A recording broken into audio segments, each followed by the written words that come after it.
going to get going.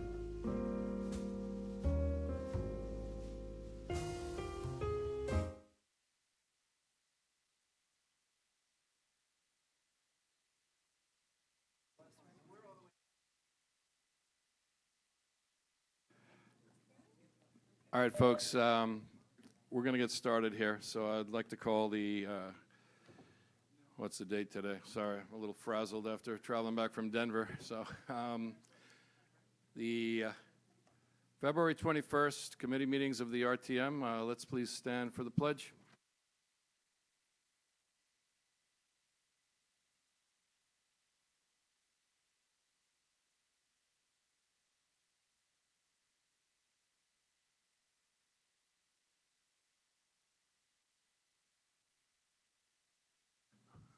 Okay, first up tonight, we're going to have agenda order, presentation orders number 1. Agenda order 3 is our affordable housing report. Mr. Mark Barnhart and Ms. Joanne Zonka. Welcome. You have to press the button. Mark's experienced at that. So, Joanne.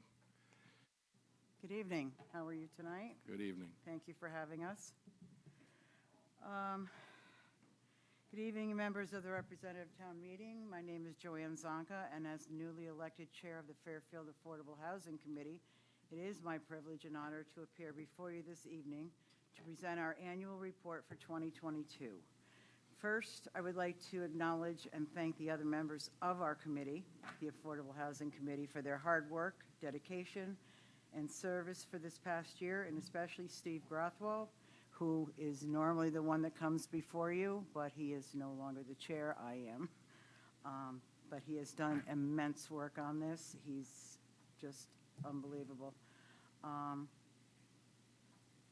believe you already have a copy of our written report, but I wanted to take a few minutes to touch upon the highlights of our committee's work this past year before Mr. Barnhart and I respond to any questions that you may have. Our committee spent a good part of this past year working to finalize and update to the town's affordable housing plan in accordance with state law. The state now requires communities to create or update an affordable housing plan once every 5 years. The Affordable Housing Committee completed its work and submitted a plan to OPM in accordance with the state filing deadline. Fewer than half of the communities in this state did so. And I am proud, as well as Mark and our committee members, that Fairfield not only completed this important undertaking on time, but also took the necessary time to engage key stakeholders and thoroughly consider how best to address this issue. The overall goals of the plan are to accumulate enough housing unit equivalency points to qualify for the town's first moratorium under 8-30G, and to provide a broad range of housing options to meet the town's current and future housing needs. With regard to the moratorium, we are still approximately 50 points short of our goal, but we have 3 projects presently under construction that will, upon issuance of a certificate of occupancy, contribute points toward eventual moratorium application. Unfortunately, those projects are not expected to be completed before early next year. The committee is presently working to further several of the strategies outlined in the town's affordable plan, including, not just to mention a few, examining and possibly increasing the town's affordable housing set-aside requirements, identifying opportunities to create more middle housing, and broadening public awareness of the work of the Affordable Housing Committee. The Housing Trust Fund, and changes to the town's accessory apartment and regulations.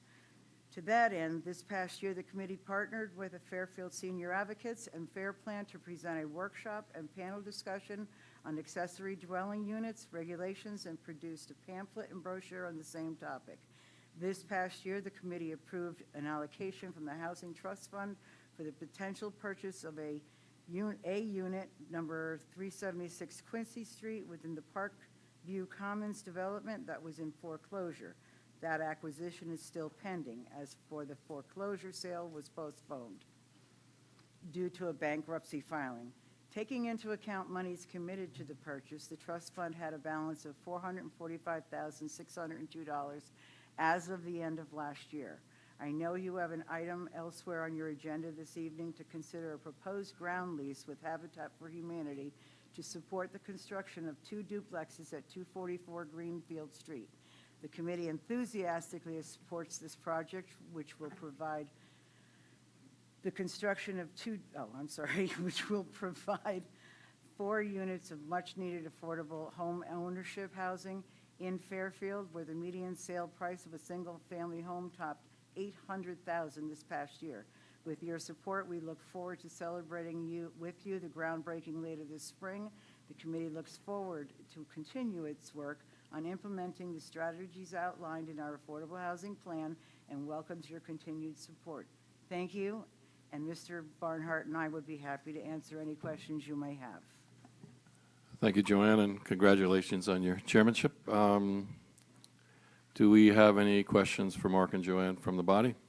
If you are virtual, please put your name in the chat if you have a question, if you're an RTM member.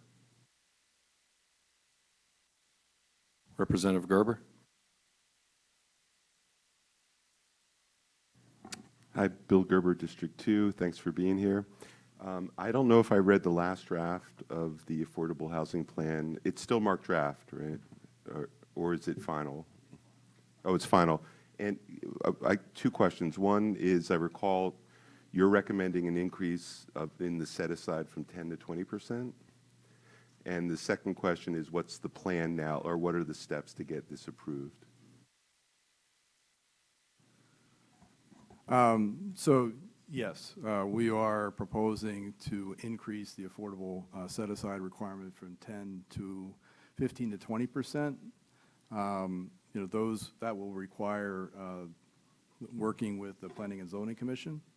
So the Planning and Zoning Commission was involved in the development of the affordable housing plan, but like the first go-round, when we actually created the set-aside requirement, will require a text amendment through the Zoning Commission.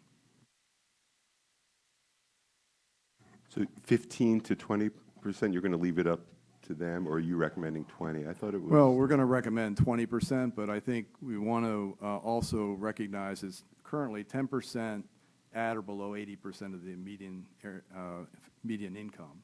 And so there has been discussion within the committee as to whether or not we can encourage more affordability at lower income thresholds, perhaps providing a menu of options to a developer, 20% at or below 80% AMI, and then perhaps a lower percentage if they target lower income levels at 60%, for example.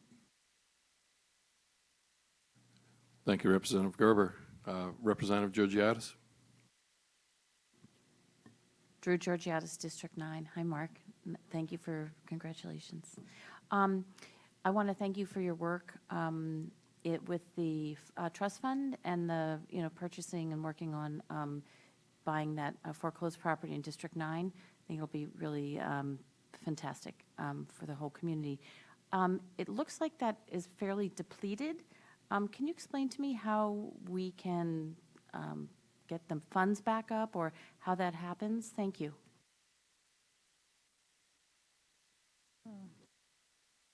We're actually looking into different avenues. We can have donations from people. We can apply for grants. We can hopefully get some of the citizens in Fairfield to help fund the trust fund, because it's really a very good opportunity for us to get more projects going, and it's beneficial to the town, so that we can. Am I doing that right? Okay. So we can meet the standards that they are looking for. So are you going to approach people to leave it in their will, or? Well, that's what I'm working on right now. I'm trying to devise a way that we can actually get out to the public, possibly with either fundraisers or going out to different venues and presenting what we're doing and offering, for them to be able to make donations through, people that pass away obviously like to leave money. And what a better way than to leave a legacy than for giving housing to people that need it. And you mentioned grants. Do you guys work with a grant writer that would be working with you, Mark? I know you have a part-time one, and that's how you would target the grants? Yes, so there is a part-time grant writer through the town, so I've worked with Terry in the past on different projects. In addition to the opportunities that Joanne mentioned, the fund is periodically replenished through these inclusionary zoning fees, and that's where the bulk of the funds come from. But I think what the committee is looking at is exploring other opportunities to enhance opportunities there. And so I think that's one of the things that we've identified as something the committee can be working on this year, which is providing opportunities for folks that may want to donate either land or or money directly to the fund so that we can continue our work. Okay, thank you. Good luck. Thank you, Representative Georgiadis. Any representatives, Esma? Thank you, Mr. Moderator. Liz Esma, District 4. Hi, Mark and Joanne. Thanks for being here. And Joanne, congratulations. I see that in the first page of your presentation that you detail more or less housing sales. And forgive me if I've missed this somewhere in your backup, but do you do the same thing for rentals, to track? Yeah, for rents, not ADU, but just rental properties that, in other words, the same trajectory for rentals versus sales. The statistical analysis is the same analysis that we performed. We have not had the same access to data from the rental standpoint, but that would be interesting for us to look at as well. Yeah, I think there might be more people looking to do that perhaps than purchase, but thank you for what you're doing, and I look forward to us reaching a lofty but necessary goal. Thank you, Representative Esma. Representative Britton? Just a quick question. Peter Britton, District 10. Is it a 501c3? We're not currently set up as a 501c3, but that would certainly enhance our ability to secure private donations for sure. Is it in the works? It is something the committee has discussed. Thank you, Representative Britton. Any other? Representative Gerber? Question on the Habitat for Humanity homes. I might. Should I save that? Yeah, save that for the next. That's the next item on the agenda. So. Yeah. Okay. Thank you. Any other comments or questions from the body? Representative Gerber? I do have. But on Habitat for Humanity, what you're doing with that, which is home ownership, is that part of your plan that you're going to try to do that elsewhere in town and create homes that will then be, people will have equity? If we can find the property, absolutely.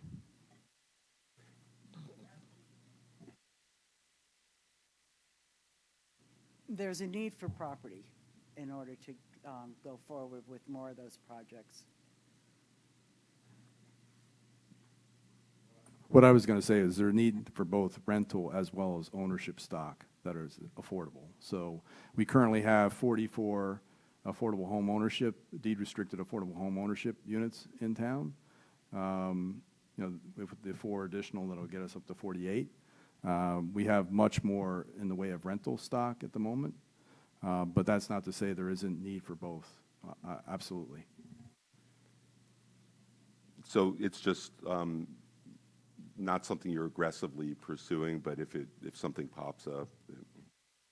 No, I would characterize it. I wouldn't characterize it as not aggressively pursuing. We're constantly looking for opportunities where we might be able to partner with groups such as Habitat to do that type of work.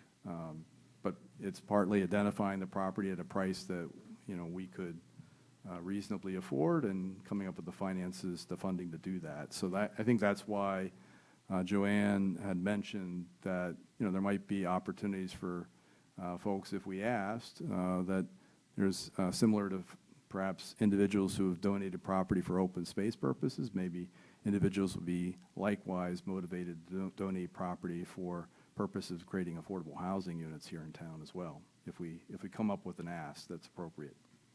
And one last question, the accessory dwelling units, do you have sort of a sense for how many of those will count towards affordable housing? That requires a deed restriction? Yeah. So, yeah, in order for it to count towards our top line goal of the 10%, or the state recognized it would have to have a deed restriction in place. In order for it to contribute moratorium points, the deed restriction would have to be for a period of 40 years, as I understand it. I think that's a pretty tough ask when we're talking about accessory dwelling units. So currently in our inventory, we don't have any that contribute points toward the moratorium.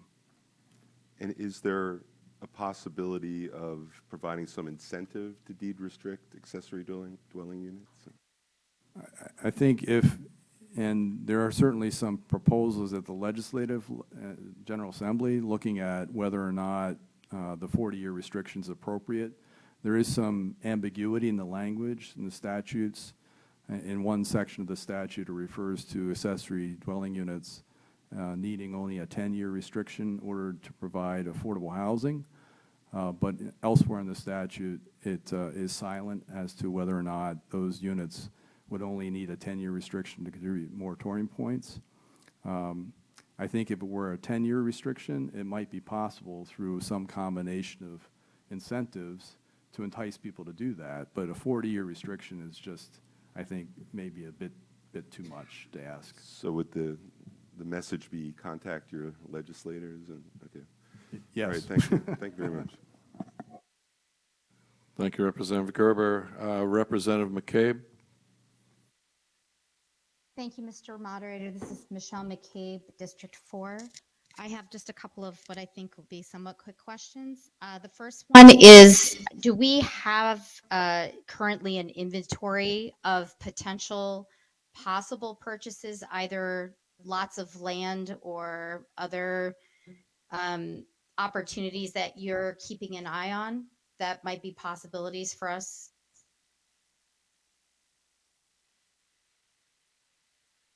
Yes, we do. And we're also looking to see if we can identify other properties to add to what we already are working on.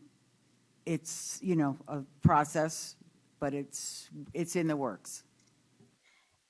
Thank you so much. Another quick question. Has there been any discussion about using any of our ARPA funds to replenish the Housing Trust Fund? I know that there are many communities in Connecticut that are using ARPA funds to address the affordable housing crisis.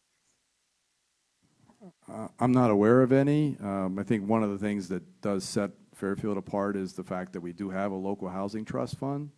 Most communities do not, and that provides us a little opportunity to do some of the things we've talked about here. But I think we would certainly welcome infusion of other dollars from whatever source, including the ones that we've talked about, but ARPA would certainly be an opportunity. And I know the state is also looking at committing some substantial dollars to housing development in the state, so that's another opportunity as well. And sorry, last quick question. Have you been able to find a nonprofit like Operation Hope potentially, or Habitat for Humanity, who would be willing to be a fiscal sponsor for any grants that are for 501c3s? I don't think that'll be an issue for us. I think there are plenty of capable nonprofits that we could partner with. And if it does require a 501c3 in order for us to apply for those grant opportunities, I'm sure that we can identify a capable partner to do so. Excellent. Thank you so much. I really appreciate it. Thank you, Representative McCabe. Representative Kuhn. Hi, John Kuhn, Representative District 7, speaking from microphone 7. I'm wondering if it's possible to use the blight list to identify possible opportunities for housing stock or land?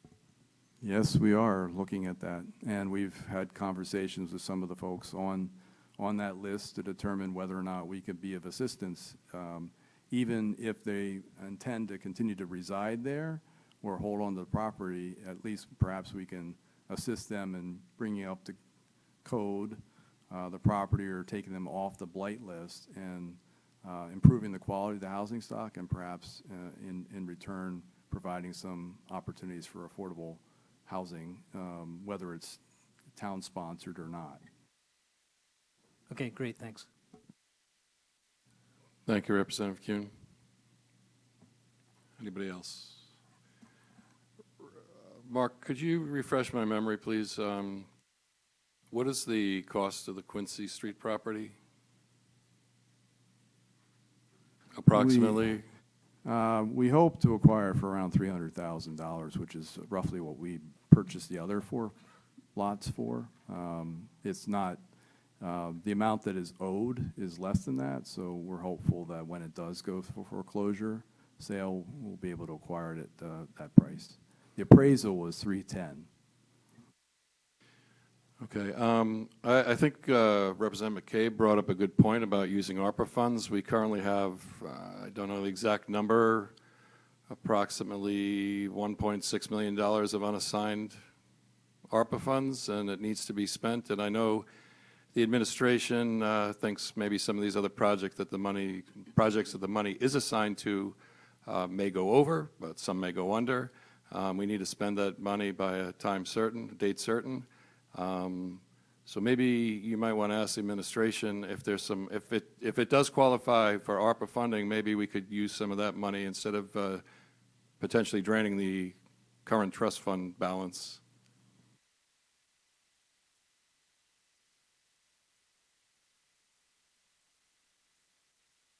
Any other questions, comments? Okay, thank you, Joanne, for coming, and again, congratulations. And Mark, you're still up with the presentation order number 2, agenda order 4, the 244 Greenfield Street Habitat for Humanity lease. Joanne's going to provide moral support for me, so I appreciate that. More than welcome. This evening, we have before you hopefully a resolution that will enable the town to enter into a ground lease agreement with Habitat for Humanity. That was our selected nonprofit developer for the redevelopment of 244 Greenfield Street. We're intending to develop 4 units of affordable home ownership housing on that site. We had acquired the property using monies from the Housing Trust Fund back in 2021. I've been working through a process with Habitat, first with a development agreement to formalize the arrangement that we did through the request for proposals from development partners. Under that agreement, Habitat is overseeing all aspects of the development process itself, including the design of the project, securing all the necessary financing, permitting, construction, and sale. Obviously, we're working in partnership with them. So we've now come to the point where we're proposing a ground lease for 75 years. Under the terms of the ground lease, the first Habitat and then the successors would be responsible for the taxes on the property. Obviously, Habitat's responsible for constructing the project. We do have other documents in there that would restrict the units more or less permanently as affordable home ownership units. And what I would like to point out is that because Habitat is financing the 30-year mortgage notes at 0% financing for the eventual home purchasers, we're able to deeply target these units to folks at 60% AMI. So that will provide even higher points towards our eventual moratorium application. I think that's pretty much it. I think I know this matter's been before the board previously, so you're familiar with the project. I'm happy to answer questions at this time. Thank you. Any questions from the body? Representative Wackerman. Karen Wackerman, District 7. Hi, Mark. Hi, Joanne. This is such a great partnership. It was so creative and so great for the town.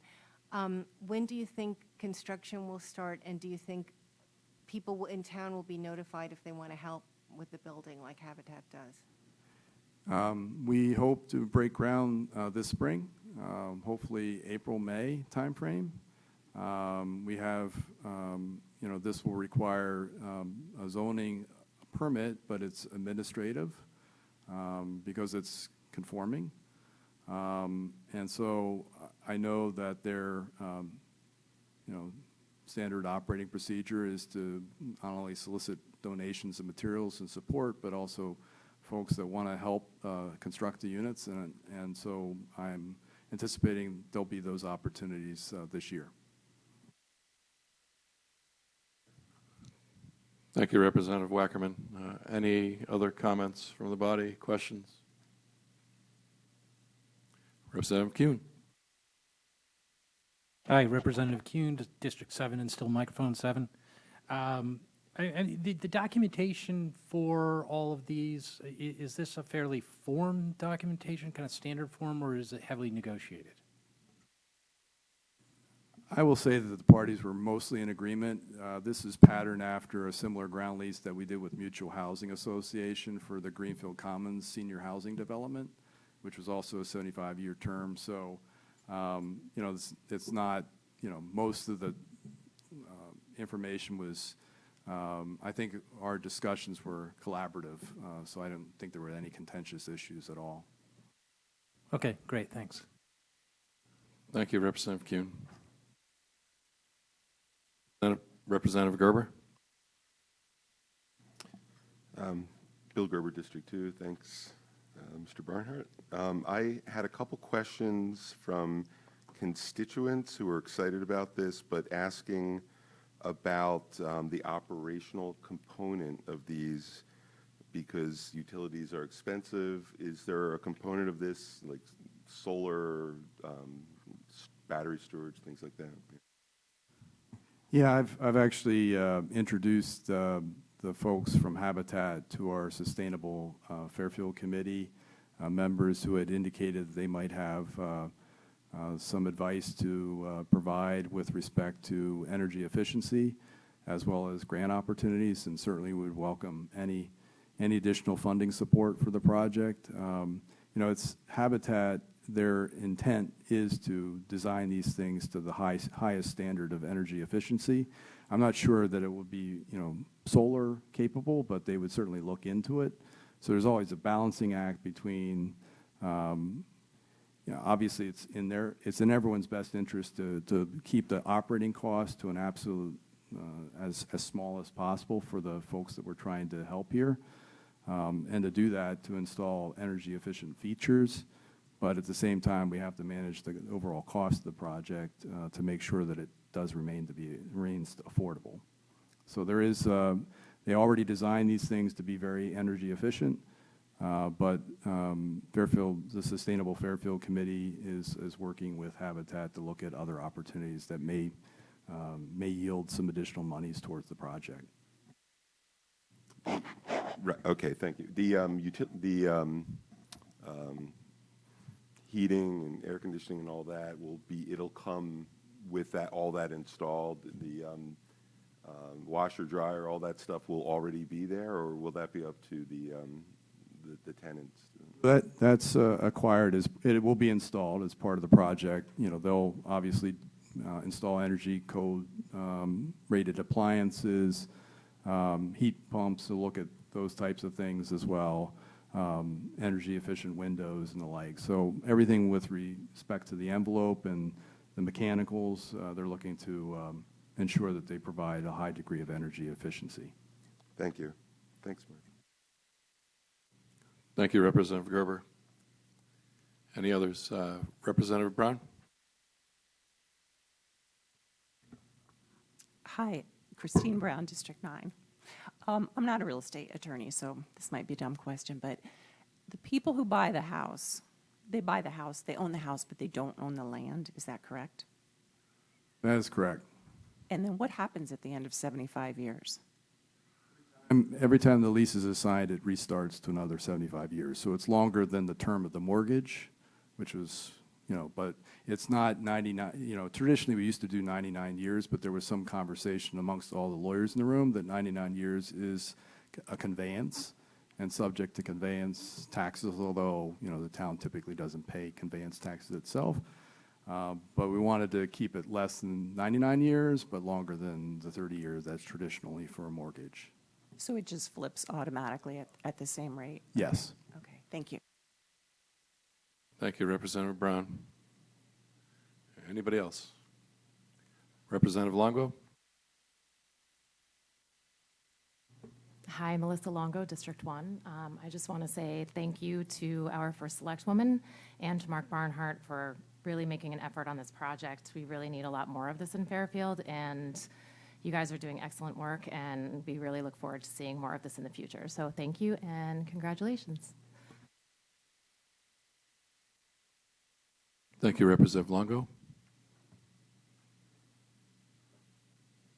Okay, I don't see anybody else and nobody virtually, so thank you very much to both of you. Thank you.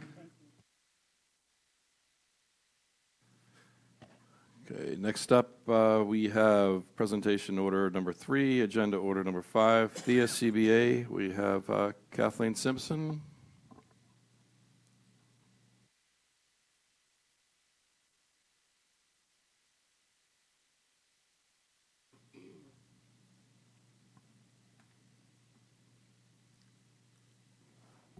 Hopefully I'm doing this right. I did it. Yep, you just have to just have to hold it when you're speaking. Well, good evening to the committee members, and it's nice to meet you as an HR director who's been here since June of 2023. Oh, 22, oh my gosh. Anyway, and I have with me for moral support and Joanne Cordemonch, who started with our office approximately 7 weeks ago as the labor relations specialist. So we're very lucky to have the talent we have in human resources presently. And tonight I am happy to present the tentative agreement for the Thea contract. This is a makeup contract we got here basically. It was several years behind. One of the goals was to get this through that's fair and reasonable for both sides. It definitely was a partnership working with the union president and the team. And so we're very happy we got there. And I want to go over some of the highlights and, of course, answer any questions you may have. Basically, it's the Thea collective bargaining unit is comprised of 78 employees, and there's a total base salary of close to $5.6 million in the approved 2022-23 budget. And an interesting fact, almost 43% of the Thea members reside in Fairfield. So it's a good thing, I think. And so the notable changes are the dues checkoff, union dues. We have a new law, well, it's been around now, known as from Janus, and it allows employees to opt for union dues or service fees or opt out. And so the language has no fiscal impact, but it's to try to be in compliance with the law. The next thing we found as an HR director is our probationary employees, and when they come on, is that we wanted to add for new employees to be eligible for medical benefits upon hire, rather than having them to wait 3 months.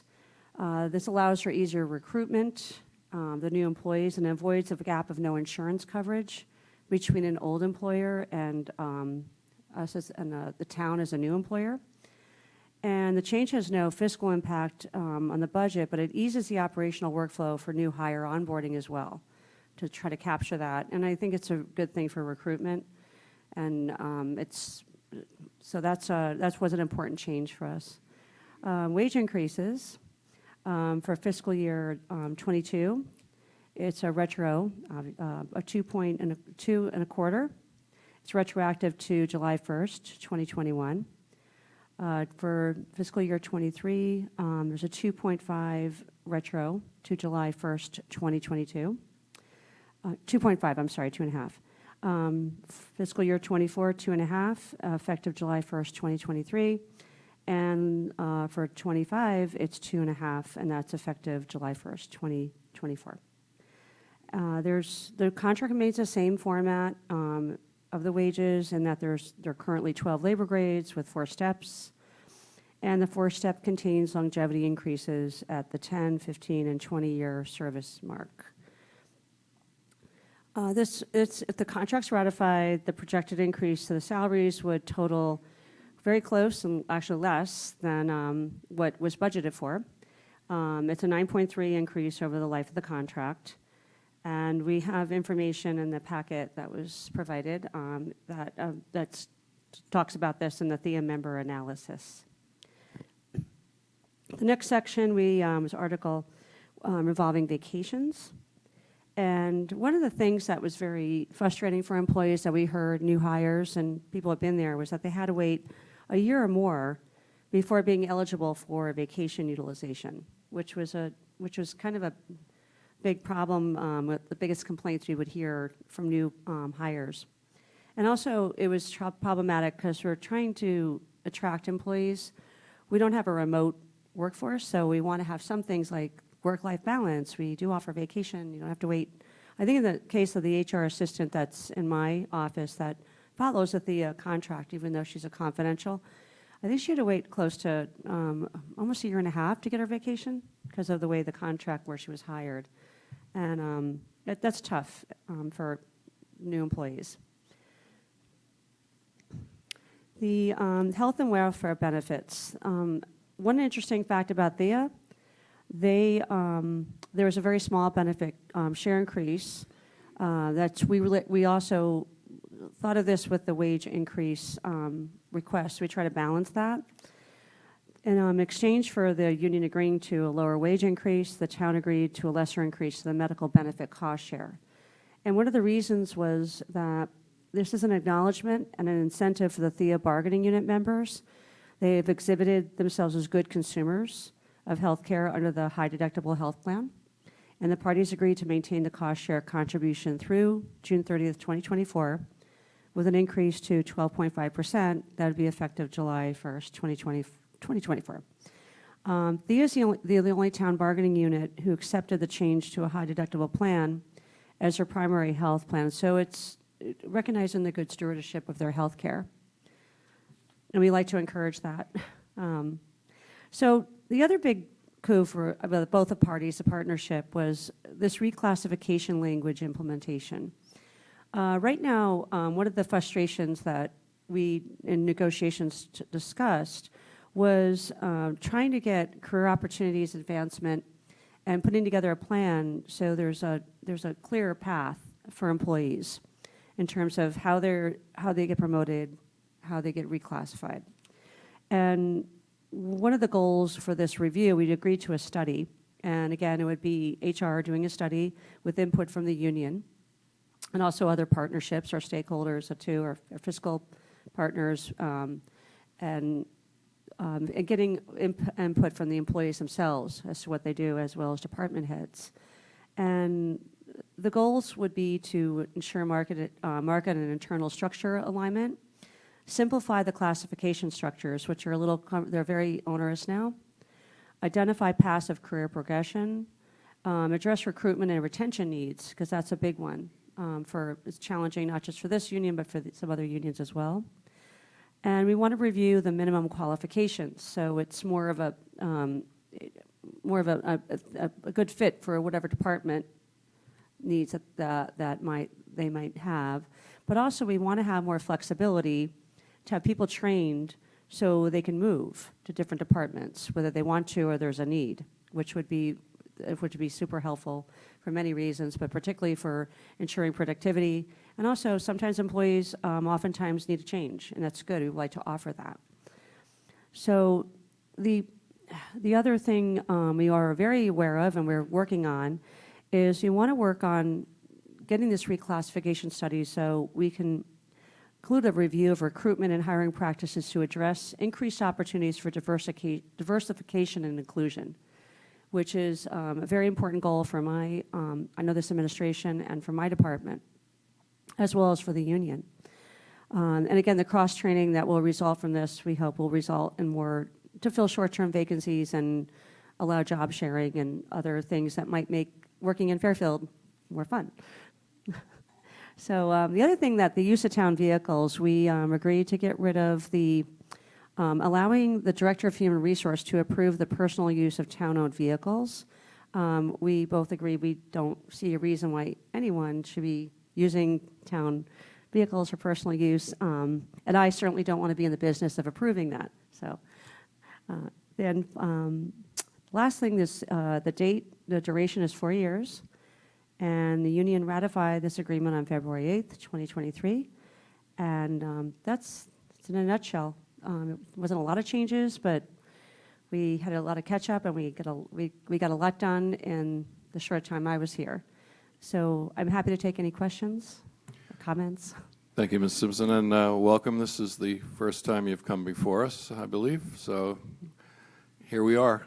Yes, it's a great way to be here, right? So how many vehicles can we get rid of out of the ARPA funding money? No, I'm kidding. Sorry. Does anybody have any questions? Representative Georgiadis? Drew Georgiadis, District 9. Nice to meet you. Welcome. This may not be part of this contract. I didn't see it. But since I know it's hard to attract employees now that we have a defined contribution and not the pension, so beefing up some of the other things I think is very timely. Do you is the defined contribution, and for every dollar they put in, we put in X, and when you are vested, is that all part of this contract? Yes, it goes everything about the pensions in there, the benefits, the medical benefits are in the contract. I'm going to have one handy in front of me in the section. And the 401k or whatever. The 401k. Is that the defined contribution? It's or 401 something else. 401b is in there. Yes, I'm sorry. The K's and B's, Okay, thank you. Thank you. Thank you, Representative Georgiadis. Representative Zesma. Thank you, Mr. Moderator. Liz Esma, District 4. Thanks to both of you for being here, and Kathleen, it's nice to see you again. So if a member of this bargaining unit were to move from one step or grade to another, or were ready to receive or qualified to receive a longevity bonus, will we see that in the budget book? In other words, you're not seeing a percentage increase that encompasses that without a line item detail for those two? That is a good question. I just a second, just for me to consult with my help here. Sure. Sorry about that, Joanne. Thank goodness Joanne's here. I just reported that our budget director did put that in the budget book, but can we follow up if it's something not there? So I was told that it is there. Okay, so any increase we see more than two, whatever the previous, I assume the budget book is out, the proposed budget. So any, say, THEA increases would really be operating off the old contract, correct? They're, well, projected on what? Okay. Yeah, here, yes. But if it's more than some odd percent, then we should be looking for line item explanations for any excess increase. I am not sure to that detail. Okay. But I'm happy to find out to get back. So. I appreciate that. It's a very much. good question. I should have been better prepared for that. That's okay. I appreciate if you can get back to us. Thank you.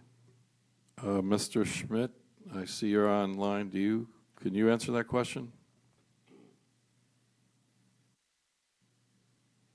Or are you in the BOF meeting? I'm here. Can Okay. you repeat the question? Can you hear me? Hi, Jared.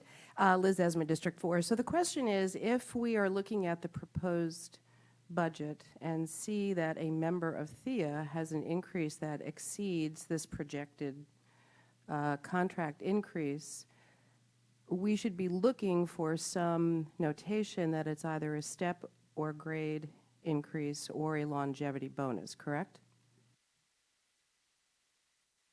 The budget book doesn't go into that level of detail by person. Or I should say I believe that the increases were included in the department budgets. Yes. Okay, so it just appears as a percentage increase with no breakdown if it exceeds the contract. Yeah, I'm sorry. If what exceeds the contract? If the increase in the budget, a THEA member salary increase No, exceeds the the contract. budget will reflect what's in the contract. Okay, I will probably save that for a budget hearing, but if Kathleen and Joanne can get back to me, or you can do that, Jared, I appreciate it. Will do, thank you. Thank you. And Jared, we have contingency to cover these back wages, and do you know how much that is if this gets approved? We have contingency to cover them. Do you know what that amount is for this contract? I'm not sure we want to talk about that in this setting, but we do have contingency to cover it. Okay. Because there are still some contracts that are that haven't been settled. And so I don't think we want to talk about details of how much was put into contingency.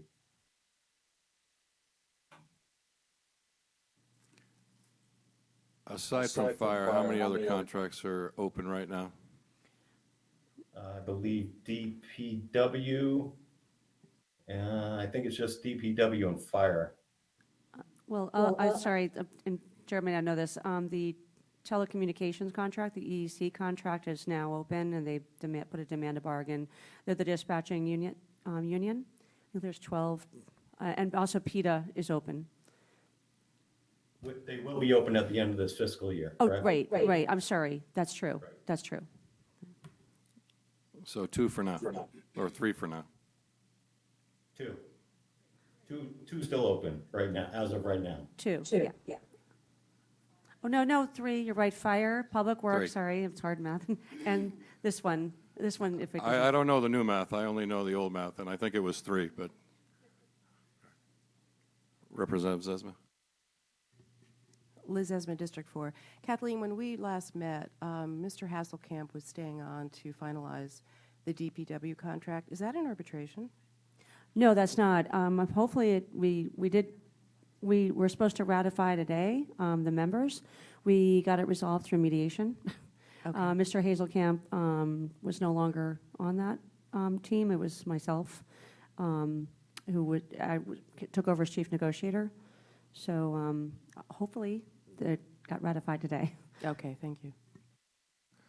All right, back to the THEA contract. Sorry, got sidelined there. Representative Wackerman. Karen Wackerman, District 7. Nice to meet you, both of you. So this reclassification review sounds really interesting. It'll be just for the THEA employees, or? Yes, it'll be in for these employees. It has to be done anyway. It's been a long time coming. But we also have language in the PETA contract as well that we would agree to look at classification the last round. We're open again. And we're hoping with Public Works, because that's a lot there as well. So, and the union, all the union leadership for these are the 3 big ones that have this issue with classification and needing a study. It's long overdue. Are very good partners with that. They're very excited about it. They're very, willing to work with us on that. Thanks. And also, I'm glad to see that diversity and inclusion is a goal for that and other things. I'm wondering if any of your new staff has that as part of their responsibilities. Well, currently right now, yes, the newest staff, Peter Ritchie, the assistant director, he has experience in that area with recruitment, and he also is focused on it, but also the labor relations specialist, Joanne Cordamont, is focusing on that with me, and we're hoping to have some good news with someone to help us with that. But we've been talking to, had a meeting with Sacred Heart with an expert in that area, and it's looking good. but it's been, it's been on my mind. We're trying to get it through, and we're getting there. So yeah, with Joanne Cornamach and Peter Ritchie, we have two people who are focusing on that. And I think that's true of everything we do all day. So we really have to think about those things, the entire staff. Thanks. Thank you, Representative Wackerman. Representative Steele? Jeff Steele, District 2. You mentioned one of the changes is the waiver of the 3-month wait period for medical insurance. Does that exist for other contracts right now as well? It does. It does, and we made those changes with, we made changes with PETA to reflect this. We're hopefully making strides with some other contracts to still have that out. I just trying to think right now, and I can't think off the top of my head with the dispatcher one that they resolved it, and now we're back at the table. So I can't remember if that got resolved with that one. And there's no additional cost to the town for that, right? That's insurance borne by the employee. Correct.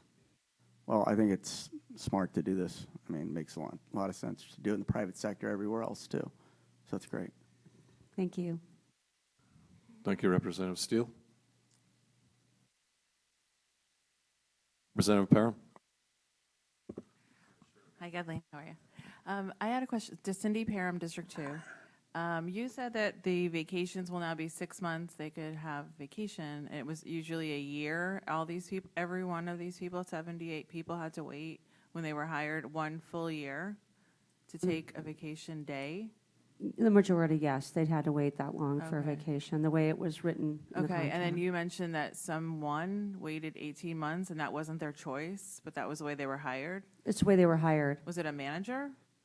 No, it was actually someone who was in my staff who, the way she was hired, she's not a THEA, she follows the THEA contract, she's confidential, so she follows it. But it was well over a year. And again, correct, I think it was almost close to 18 months before she could take vacation. Oh, that's not true. It was over a year, close to, because she's been there for a year. It was a year and change, but it was an incredibly long time to. Is she still with us? She is. Oh, wow. Okay, good. Yeah, I'm cross my fingers even with that. Thank you, Representative Parham. Representative Garskoff? Thank you, Mr. Moderator. Josh Garskoff, District 5. Following up on Mr. Steele's question, I totally support the idea of medical benefits right away. How is that not a cost, though? I'm not understanding that for the town. Well, it's part of their insurance with the HSA, so they do pay the high deductible. And you're right, it's a cost in the sense that they're getting insurance sooner, but they may use their benefits sooner, but it doesn't, so that's true, that's a I misspoke there. But with the high deductible plan, they can start that sooner. And again, they have to reach a certain level and before they can reap the benefit of the cost share. So it is a cost in a sense, but it's very nominal in our view compared to what we're getting for employees that have insurance right away, and we can compete. Understood. Thank you very much. Thank you, Representative Garskoff. Anybody else? Representative Gerber? Hi, Bill Gerber, District 2. Welcome, Attorney Simpson. Welcome as well. Thank you. I just have a question about the 12.5% contribution for the high deductible plan. You must have run the numbers as you were negotiating. How does that compare to the other units that have like in the 20s but without the high deductible? Like on a per employee basis, how does that compare in terms of cost? Well, that's a good question. I don't have the answer in front of me with the actual cost out. I may lean on Jude here to help with me with that, if you can give me 1 second.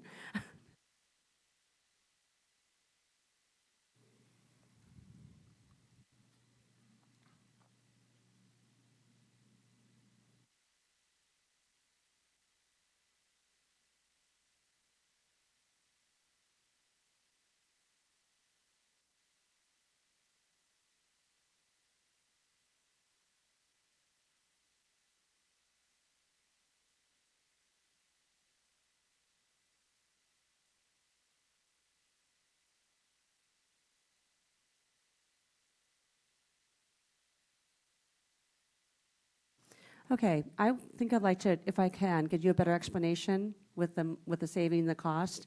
Can I provide that to you? Because I just got a nice one from Jude, but I can't repeat it properly because it was very much.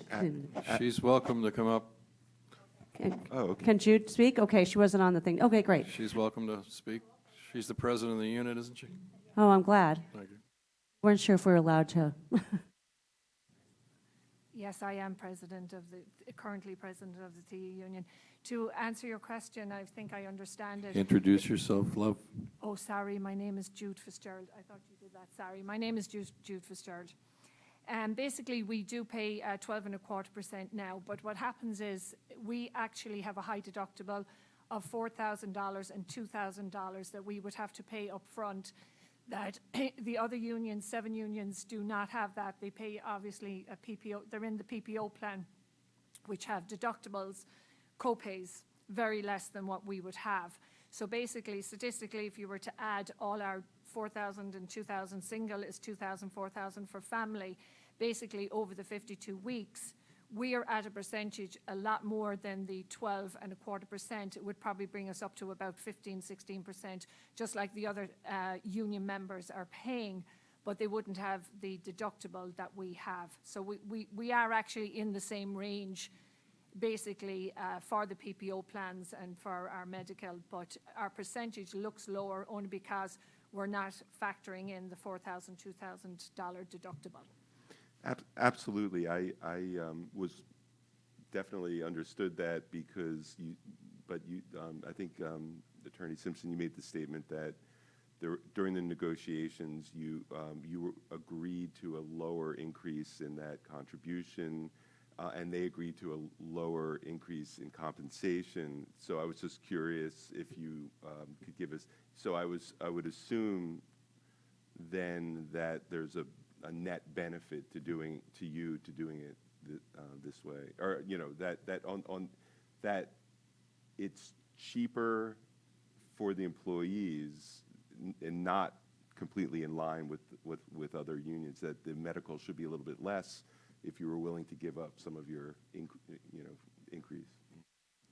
Well, to be fair, I think it was a fair negotiable contract that we kind of wanted, and I think with a lot of our employees, the way we looked at it, that our medical and pension are probably the most important to us, and we'd like to keep that, at a level that a lot of our THEA members could afford until we look into other aspects like the reclassification and the step increases. Because unfortunately, if you do look at our step increases, they don't go up very much every step 1 to step 4, like in the grade and step that we're at. And we just like to keep it low because just to basically afford it. And we understand, in these economic times that the town, cannot, we would like obviously more money to, 2.75 or 3%, like, the COLA increase can be up to 3%.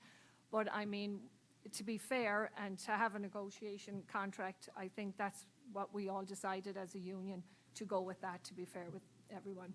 And to look, the town did offer the fact that they would look into the reclassification and give us more opportunities. Thank you very much. That's helpful. Thanks. Thank you very much, Union President.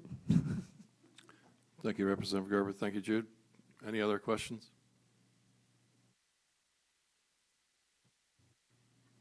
I have a question. Sorry. Representative Barahona. Jennifer Barahona, District 5. Thanks for being here. You didn't speak to it specifically, but I'm just looking at Section 1102 on maternity leave. Is that standard, this Section A notification? A female employee who becomes pregnant shall, as early as her condition is known, submit a written statement from her physician, etc. Is that standard in all the contracts throughout? Has that been revisited in this century?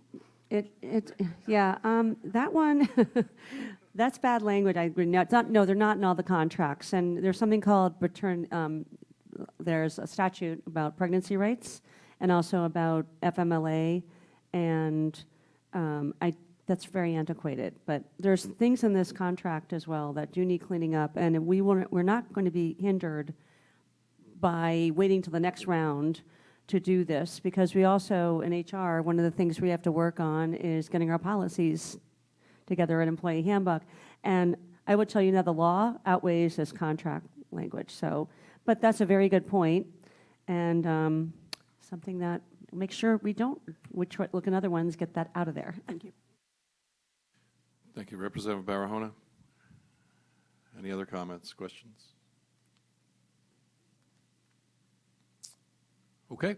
Well, we look forward to seeing you again in the hopefully near future. Yeah, well, thank you very much. Thank you for your time and your warm welcome. And it's been a pleasure to be here so far in the town of Fairfield, and this wasn't bad. It was great. Thank you. Thank you. Okay, presentation order 4, agenda order 6, cell tower leases. Attorney Baldwin, I don't see him here. I don't think I can do this, Mr. McDermott. This is Jared. Okay, Jared. So, when I first came in as the CFO, we were kind of getting inundated by requests from our carriers who are on the town-owned cell towers. And in a lot of cases, it may have been that a new carrier wanted to get on the tower, or a current carrier wanted to add more equipment to the tower. And so we would get offers from them. They were pretty minute in terms of the dollar amount that they were proposing to give us in exchange for adding more equipment or coming on to the tower. And so I don't know the space that well. I don't know the cell tower market. And so I did some research, and we ended up contracting with a firm that does these negotiations. So when I get an email from one of the carriers asking to add some equipment to the tower, I pass it on to him. The company is called Bench Strength Partners, and they basically go out and do all the negotiations with the carriers. And then, this is just for background, so you know where all this is coming from. In the case of Singular, now AT&T, they're currently on the 100 Reef Road, the tower that's at the police station, and they wanted to add some equipment to what they have up there now. And so our consultant came in, negotiated what I think is a really good deal. This is a 25-year agreement with 5-year renewals. And overall, it's expected to bring in an additional $934,000 over the course of the agreement. So that's that would be the one that is at 100 Reef Road. The second one that's on your agenda has to do with the tower that's at the fire station on Congress Street. In this case, this is a different situation where Sprint, because they merged with T-Mobile, we had both T-Mobile and Sprint together on that tower. And so when they merged their companies, Sprint got off. And so effectively, Dish is taking over, Dish is coming in and taking over Sprint's spot. And so this agreement was structured a little bit differently. This is a 15-year agreement, which is good for us because it locks them in for 15 years versus the old contract that we had with Sprint, where there wasn't any kind of, they weren't locked in for that long, and they could pretty much with some notice get up and leave. And so this agreement over the 15 years is expected to get us about $776,000 more over the term of the agreement. And so those are the basics of these two agreements that are before you. Thank you, Jared. Any questions, Representative Siebert? Thank you, Mr. Moderator. Through you to Jared. Can you hear me? Was this a commercial? Just double checking. Joe Siebert, District 5. I just want to make sure that based on these acquisitions, the AT&T cell tower and Dish, which is now T-Mobile and Virgin, are these neutral host cell towers that will allow for any subscriber, whether it's T-Mobile, whether it's AT&T, whether it's Verizon, to have coverage via this deployment? If I understood the question, these are town-owned cell towers, and we have, we can pretty much, if there's a carrier that wants to come on, typically they're allowed on unless we have a good reason to reject them. But it's up to the town to make the final agreement with whoever the carrier is. There could be cases where a new carrier wants to come on, but obviously there's only a certain capacity, both in terms of physical space and as well as weight of the equipment. So if a new carrier wants to come on, and there's not enough capacity, then that we can reject them. Or if they really want to, they can you can fortify the tower in order to allow them to and thus increasing the capacity so that they would be able to get onto the tower. And in that case, that would be something that the cost of any kind of changes to the tower would be borne by the new carrier that wants to come on. Does that answer your question? Yeah, I just want to make sure that this agreement allows for the opportunity for multiple carriers to join, given the capacity requirements, so that any subscriber across the town has the coverage. Yeah, and currently on those two towers, we have multiple carriers. Yes. Okay, that answered my questions. Thank you. Thank you, Representative Siebert. Representative McCabe. Thank you, Mr. Moderator. Michelle McCabe, District 4. Through you, Mr. Moderator, I have a question for Mr. Schmidt. Regarding bench strength partners, I'm just curious how they assist you with the negotiating process. Do they show you comparisons of different rents that are paid in comparable locations? And do they review with you their negotiation strategy or what they are looking to accomplish ahead of making these deals with the cell tower users? Thank you.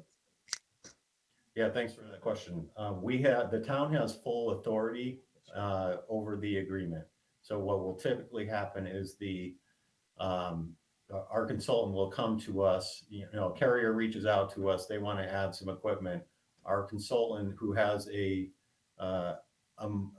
mountain of information, of data of cell towers around the country, and they're actually pretty local. They're in Westchester County, BSP is, and but they look at the markets, they look at other similar towers, and taking into account a number of different factors.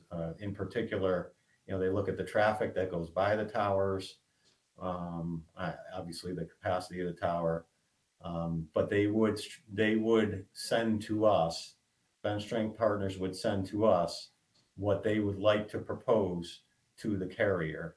And so that will say what the term of the agreement is, what the dollar amount of the rents would be, whether there would be renewal periods, those kinds of details of the contract.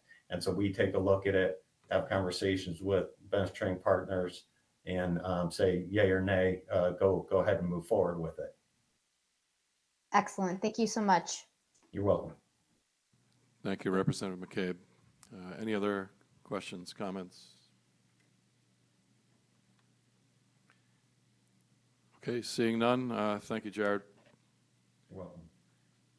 Okay, presentation order number 5, agenda order 7 is all of these capital projects. And Chief McCarthy, you were the first one here, so I'm going to let you go first. And so you guys that are there virtually, the guys that are here are going first. Unfortunately, I have an item later on in the agenda. I'm gonna let you do your ARPA items and your capital items you. right now, if everybody's okay with that for the chief. Thank you. Right. Thank you, Mr. Moderator, members of the RTM. The first item that I'll present is the capital purchase of a new pumper. Purchase price is $980,000. I've provided the RTM with the 14 points, but I think most importantly, this is part of the replacement plan that the department has had in place for many, many years.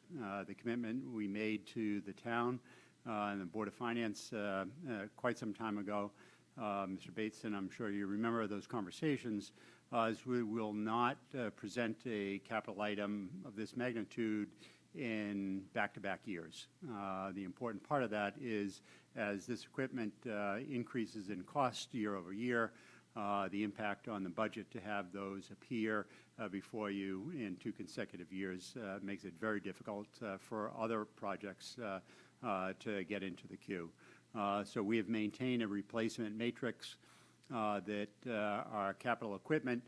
We have 5 engines, a ladder truck, and a rescue truck that we alternate, replace them in alternating years. We get 12 and a half years of frontline service from our pumpers, which this will be.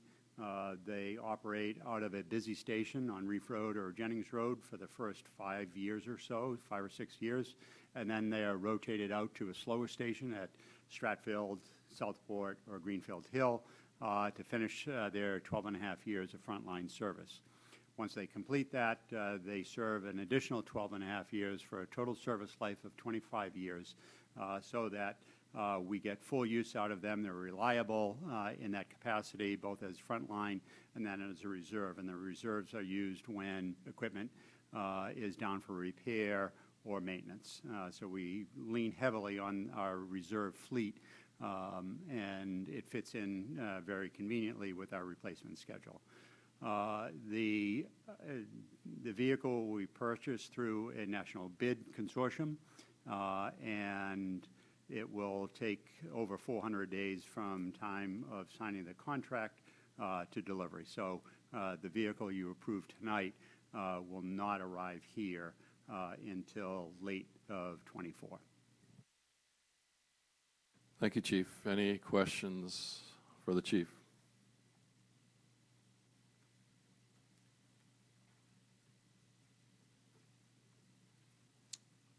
Okay. So your ARPA projects are fire station rehabilitation, shift commander vehicle replacement, and vehicle replacement. All right, so the fire station replacement, this is a $50,000 addition to our $250,000 station renovation fund. We have been working on renovating our firehouses by category. So we've started with bathrooms, which that project is continuing. We have done overhead doors. That is just getting underway. It's been delayed due to supply chain issues.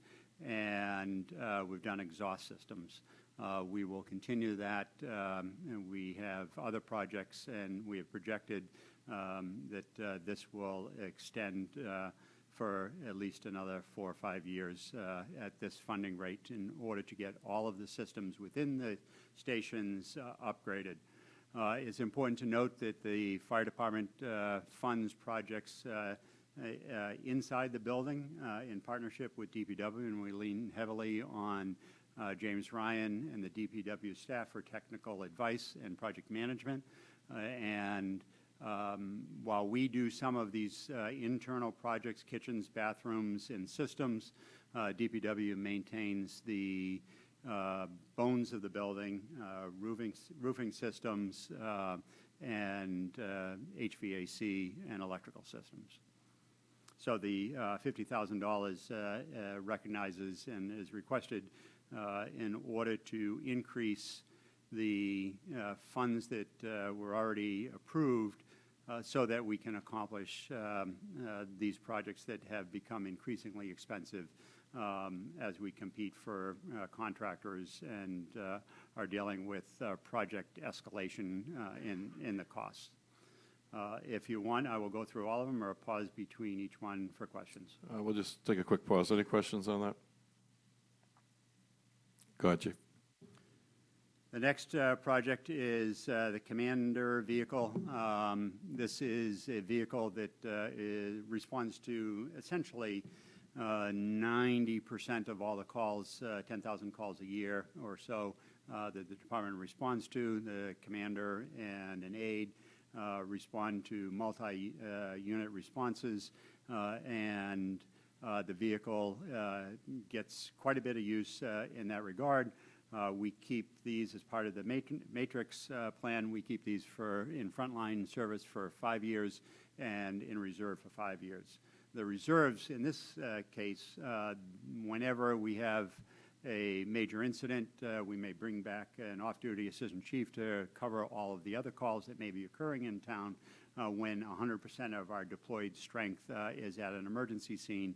And we also deploy a second vehicle during storm events. So we will have 2 assistant chiefs on duty to manage the simultaneous calls for service. Particular note about this vehicle is in partnership with the police department, we will be upgrading the technology that is available for incident management. As you all have seen and heard, critical incidents occur without warning and require immediate response and that's dependent on having good information at the command post in the first 5-10 minutes of a scene. While you may have seen command post operations with a big police unit, motorhome looking type vehicle, or the regional hazmat command post, they take 30 minutes to an hour to arrive on scene. We'll have the capacity to look at floor plans, receive to the vehicle data that we would use to do plume modeling if there is a hazardous materials release, or to look at TV cameras that are part of the Board of Ed system and be able to see those cameras right from the command post equipment in the back. So we are investing in that technology to provide not only for the fire department, but for the police department as well, if we are supporting their operations. Thank you, Chief. Any questions on the command vehicle? All right, you're on a roll. And lastly, we have a staff car that we will replace, and this was pulled from our operating capital and will be funded through ARPA. And that's why you see it in this at less than $100,000 because it's ARPA funded. This will allow us to take one of the last remaining Crown Victorias that were hand-me-downs from the police department off the road and operate with a much more reliable and safer vehicle for fire department personnel to operate, and they're much better in all kinds of weather. The Crown Vics are really difficult in slippery weather, so we'll be glad to make that improvement. Thank you, Chief. Any questions on that vehicle? Representative Gerber. Hi, Chief. Bill Gerber, District 2. This is one vehicle for $60,000. Yeah, so the way the vehicle cost certainly has gone up from what it's previously in the 30s to just below $50,000, and then the fit up with emergency lighting and radios brings it up to $60,000. Thank you, Representative Gerber. Anybody else? All right, Chief McCarthy, thank you. I will plan on arriving at 6:30 at all future meetings. You're a smart man. Yeah. I'm going to go against what I just said because, Chief Calamaris, you have one item, and I'm going to let you take that up. It's the ARPA funding reassignment for the Police Department headquarters rehabilitation for $350,000. Thank you. Yes, Mr. Chair, I appreciate. I'm on another Zoom at this moment, so. If you're not ready, we got plenty of people waiting. No, I'm ready. I'm ready. Thank you, members of the board. I appreciate you having me here tonight. So as you know, the police department operates 24/7, 365. Our building has been operating since 1976 under these conditions. We have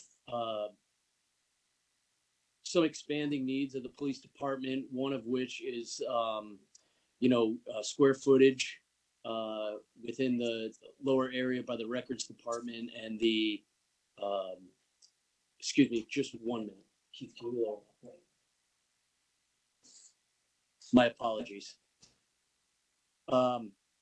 We have some square footage that we're looking to gain with the lobby project.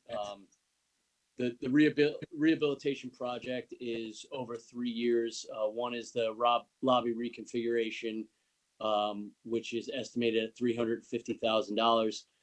We're hoping to expand the shift commander's office in addition to bumping out the records area and then some upgrading in technology for the training classroom and the community room, in addition to replacing of some flooring on the second floor. In addition to that, the year 2 and year 3, I don't know if the board would like to hear those proposals as well. I think we'll stick to this one item for tonight. So Okay. we have got a lot more to cover, so I appreciate it, though. My pleasure. So if there's any questions, I'm happy to answer. Any questions? Representative Gerber? Yeah, hi, Chief. Bill Gerber, District 2. I just have a question about records in general. At this point, sort of how much of it's digital and how much of it is files requiring space? So great question. Our lobby is currently, I would say, in my opinion, oversized. I would say we're at a point, we are at probably 50-50. We did a major overhaul with our old records just recently, where we consolidated what we refer to as the mezzanine in our police department, which cleared out a great deal of room. It's kind of the support room of the records, forward-facing records division. And we had files from a very, very long time ago that were just never, I guess you can say, digitalized and then purged. We have recently completed about 50% of that work that we have. Thank you very much. Thank you, Representative Gerber. If anybody wants a copy of the full police department rehabilitation, you could ask myself or Representative Astorita, because it was discussed during the capital planning meetings. It's also should be in the backup for the Board of Finance meeting from, I believe it was Tuesday, the 31st of January. Okay, but just email me and we can get you that information. Any other questions for the chief? Okay, Chief, thank you. Thank you. My apologies. Not a problem. Okay, I don't know who was here first, Angelus or Bill? Bill, okay. I thought we were going to have to fight it out or draw straws. All right. Mr. Bill Hurley, you're going to discuss all these engineering projects. Yeah, I hope to. A little bit of a sore throat from screaming over the weekend, so bear with me. For those who are afraid I ramble on, this is your wish. Anyway, good evening, everyone. The townwide guide rail project, $210,000. The town of Fairfield infrastructure is aging. In many cases, the roads and bridges do not comply with the current codes or roadway standards. Over the past few years, the state and town consultants have issued bridge and culvert reports that list conditions, and sometimes they provide short and long-term repair solutions. Many of the roadway bridge approaches are lacking the proper guide rails or have aging rails or fencing that need replacement. Some of the guide rails along the road are damaged by trees or vehicles. Usually, DPW can repair small sections at a time. These are mainly for the larger ones or the ones associated with the bridges. 4,000 lineal feet of guide rail sections for the 65 bridges and about a dozen roadway selections have been listed. The request for $210,000 would cover about 1/3 of the higher priority locations. Depends on the railing material, the location, and if it's going to be a repair or code compliant replacement. The proposal does include the replacement of the outdated guide rail, posts, and the fencing system. It will include the anchoring, the bridge attachment systems, removal and disposal of the old guide rail system, safety fencing, maintenance and protection of traffic, reflectors, and erosion control if applicable. Engineering will provide the plans and specifications, and in some cases we'll go out to contract bid, and others we can use the DAS pricing mechanism from the state. So far we have installed, because we do have some ARPA money, for those who might remember, $200,000 in ARPA money, and we're expending that.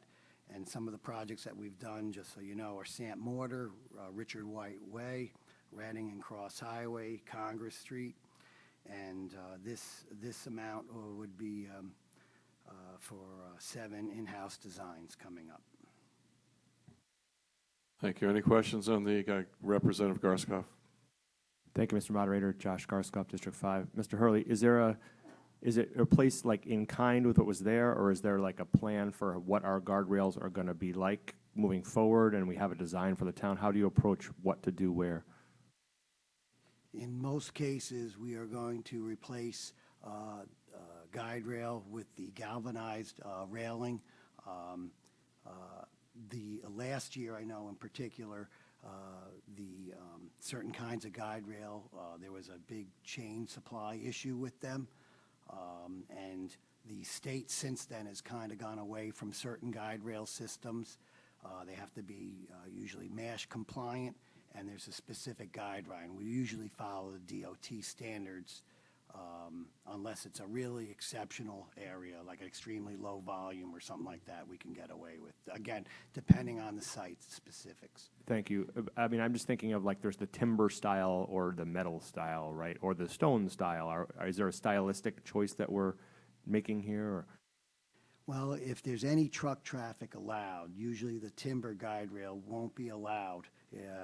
In very, very short sections, relatively flat slopes, the state will allow that kind of guide rail. But if you have, a 2-on-1 slope, timber guide rail usually is not effective.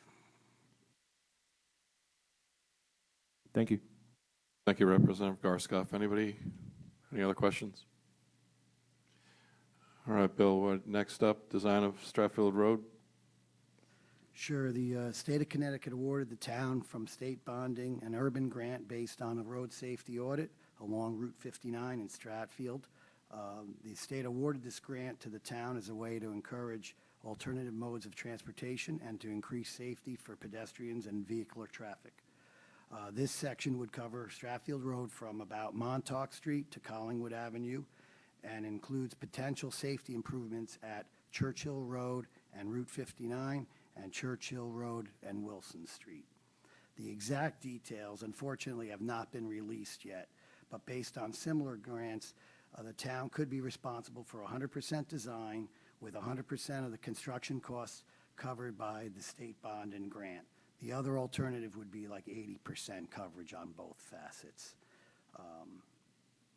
The purpose of the project was based on many of the public complaints and concerns about pedestrian and roadway safety. Reference is made to the Stratfield Road Safety Audit, which was completed with input from the state DOT, the police, Board of Ed, Fairfield Bike and Pedestrian Committee, state representatives, state senator, town officials, member of the public, and engineering. The report listed problems, issues, and concerns, and it would be a continuation from a project that you might be familiar with at the Four Corners at Stratfield and Fairfield Woods Road. That project is been awarded to a contractor, and that one's going to start this spring. Again, the sidewalks, would be new sidewalks, ADA, accessible ramps, pedestrian crossing features, countdown signals where applicable, and a potential realignment or an improvement at those two intersections I mentioned before. I'm here to answer any questions on this item. Thank you, Bill. Any questions on that? Representative Garskoff? Thank you. So what about Stratfield or Brookline Avenue at Collingwood? That's a pretty narrow sidewalk there with no shoulder, and cars hauling past at high speed. Is there any plan to do a safety improvement there? At Collingwood and Route 59, we would. South of that, we probably wouldn't unless we get a very competitive bid that we can extend the project for some reason. Yeah. I was talking about really at that intersection right there, where it's right across from the liquor store and Olad, all that right there. So you would be potentially widening that sidewalk and narrowing the road there. Yeah, during the road safety audit, we met with the state. We'll see if we can get them to chip in. Typically, though, they won't. Because they only maintain curb to curb, but I always have my eyes open for state replacements, and if their signal is going to be replaced, say in the next year or so, we might be able to get them on board. If not, based on that road safety audit, you're absolutely right. There's a fence post and there's a pinch point there, but some of our research has the right of way a little bit more that we'd be able to do that. And maybe even realign the ramp so that we can make it wider. It's going to have to meet ADA when we touch it, so you need to have the ramp and a 5-foot landing. And potentially narrowing the road to make room to do that? We'll probably look, this is one of those cases where we'll look the opposite. We'll probably try to widen it. Perhaps if it's just the one corner radius and most of that being the town road, meaning Collingwood, we're okay. But when you touch a state road, the price goes up significantly. So it's not necessarily going to be widening the sidewalk there along Brookline Avenue then? If we have the right of way, we can do it. We'll have more information when a complete survey is done. But that's our goal, certainly to make it. If it's 4 or 3.5 feet now, our goal is to make it at least 5 feet wide and wider around the intersection if possible. Thank you, Representative Garskoff. Representative Wolk. Jay Wolk, District 5, through you, Mr. Moderator, to Bill. Hi, Bill. Thanks for coming. Sort of like, if I'm understanding right, what you're talking to Representative Garskoff about is what you did down Fairfield Woods when we did the project at that intersection by where Stratfield School is. You widened the sidewalk to keep the drivers from doing 80 miles an hour around the turn. Is that what we're talking about here? In a smaller aspect, but yeah, those were town roads, and we were able to do that. One of the reasons with the state road, just so everybody knows, is the state has about 8 inches of asphalt on top of 9 inches of concrete. So you go to do a curb, it's like tens of thousands of dollars just to replace a curb because you got to dig, excavate out, and then repave a certain section of road. So if we can do it within the town side, we'll definitely do it. Thank you. Thank you, Representative Volk. Okay, Bill. Let's hit the design of Post Road and Jug Jug handle. Okay, this is basically the same scenario where we got the grant from the state. The details of the grant have not been released yet. So it would be similar where we're going to assume it's 100% design on the town and 100% cost construction covered by the state. If not, the alternative would be 80% for each of the phases. Basically, a similar situation. It's to replace outdated narrow sidewalks along the post road there. And some of the new sidewalks in areas where they might be missing the sidewalk or there's a sidewalk gap, and a potential intersection realignment or bulb outs at the jug handle area. We refer this so it doesn't get confused with the Post Road Circle. We kind of call it Post Road Circle East. It would be just east of the circle. That's another project that we're looking at, just in case. That's the one with a peanut roundabout for anybody interested in that. So again, the same parameters I didn't mention before, but a concrete sidewalk has a service life of about 40 years, pending any tree roots, utility cuts, or localized disturbance. And if we had to choose asphalt for whatever reason, those usually last 20 to 25 years. The Post Road Circle east to the Post Road Jug Handle, it's kind of by the tow truck company and Shoreham Village Drive. And this complements, and this is probably one of the reasons why we got the grant, is scheduled for this year is the Grassmere Post Pedestrian Neighborhood Project, which is right now in final design. So the state likes when you fill gaps in the sidewalk network or extend the existing sidewalk network. And that's how I think we got both of these grants, and with the help of some officials as well. Thank you, Bill. Any questions on that item? Representative Wackerman? Karen Wackerman, District 7. It's not really a question. I just want to thank you for keeping this on your radar. You know, it's my neighborhood and my constituents have been very worried about some of the issues, so thank you very much. Oh, you're welcome. Thank you, Representative Wackerman. Nobody else. Okay. Okay, the next one is Round Hill. Round Hill and Reef Road sidewalks. Yep. This is the same project that was presented a couple of months ago. It was for accepting the grant. This request is to fund the project, including the $111,298 town share. The request is to construct new sidewalks along Round Hill Road from Barlow to Hillcrest near Post Road. For the Reef Road, new sections of sidewalk would be replaced as needed from Nichols to around Veterans Park and possibly Fairfield Beach Road. Engineering would provide the in-house design.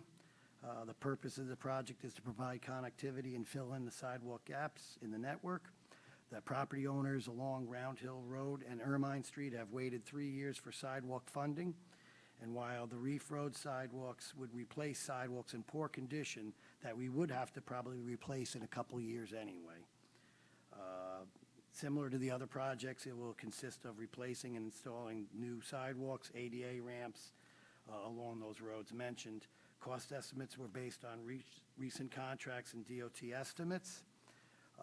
And as I mentioned before, the concrete sidewalk has a service life of 30 to 40 years, and the asphalt has it for 20 to 25 years.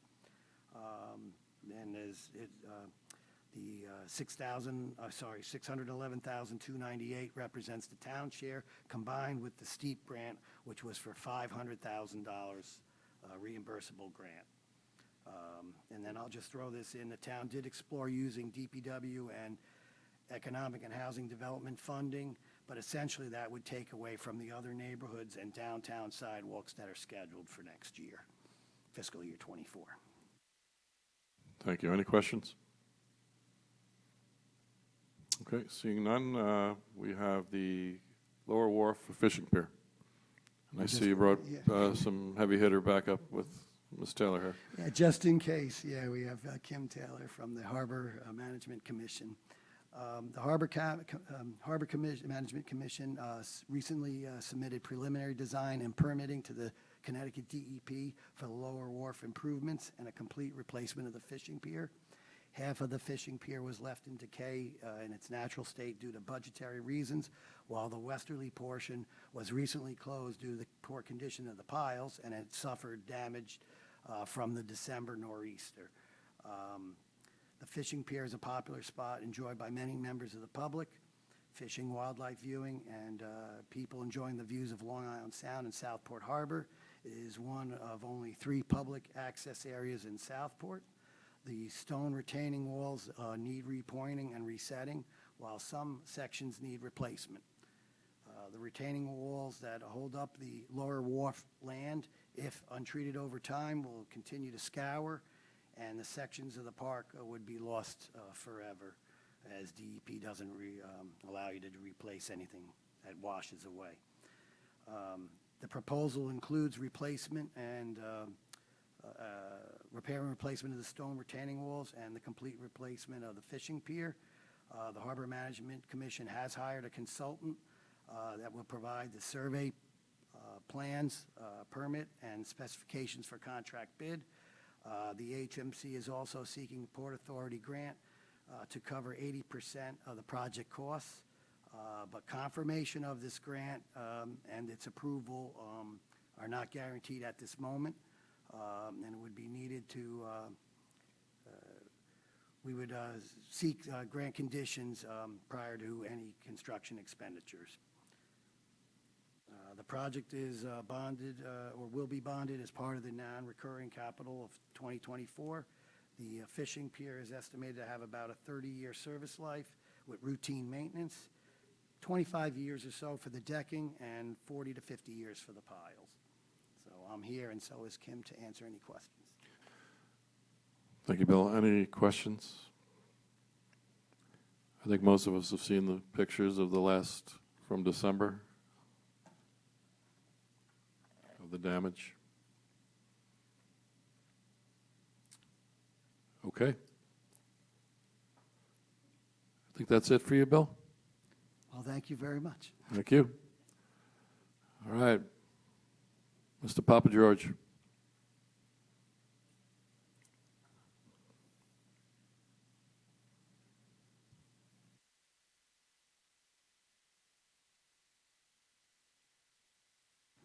Good evening, everyone.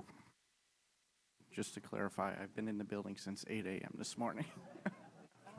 Well, you should have been here before Chief McCarthy then. Thank you. So this evening you have a few projects before you. The first 3 in our book are vestibule projects. These are to upgrade and security features on the vestibule entrances at North Stratfield, Osborne Hill, and Fairfield Woods Middle School.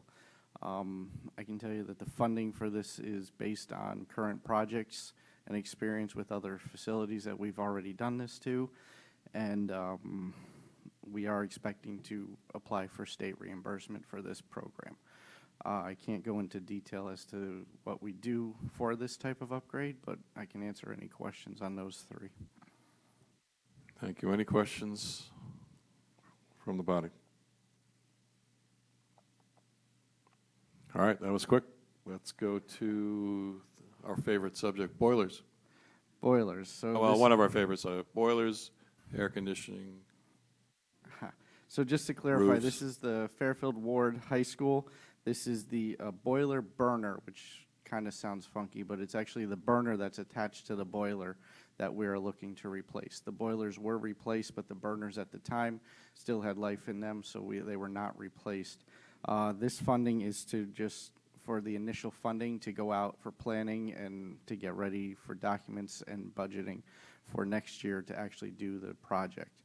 So this would be the first phase of this project. Any questions on that from the body? Is everybody getting tired or just questioned out? All right, let's hit the Naps Highway tennis and basketball courts. So Naps Highway tennis and basketball courts are original to the building. They're well beyond their life expectancy. They have many hundreds of feet of cracks that get repaired almost yearly at this point. So this would be, again, this is just the phase one of this project, and this would be to go out and do design work and budgeting work to actually do the project in the 24 fiscal year.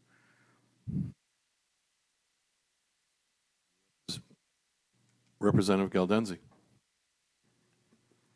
Representative Galdenzi, District 3. Mr. Papa George, what design work has to be done on an existing tennis court and basketball court? So the engineering and design work would be to change the bituminous courts that are there now to a post-tension, I'm sorry, I was like a post-tension concrete court system. Along with that, we also agreed that we would look at the available space at that location to see if reconfiguring would accommodate for a pickleball court at that location, and also the basketball court area there as designed may have to be slightly changed around so that we can accommodate everything back in that area. Okay, thank you. Thank you, Representative Galdenzi. Any other questions? Representative Bateson. Thank you, Ed Bateson, District 1. Angelos, I'm trying to picture the campus in my head. I know a couple of years ago, didn't we do the Blake tennis courts on the other side of the building? We did. Now, was that you or Anthony? That was actually my predecessor, Mr. Cullen, that did those. Okay, so there's tennis courts on Knapp's Highway also? That is correct. Okay, and we need all those tennis courts, or is there a plan here to reconfigure? No, the plan was to keep them as tennis courts. I do know Parks and Rec does get a lot of requests for them, so they are usually quite full. Those don't get used as much, I believe, probably because of the condition of them at this point. There are some concerns. The fencing around it has been rolled up a little bit. We did some repair work to it last year, but if you miss a tennis ball and it rolls underneath, it could end up on Knapp's Highway. Okay, thank you. Thank you, Representative Bateson. Any other questions? Representative Barahona. Hi. Well, as a tennis player there, including on Sunday, and lost many balls there, I appreciate it.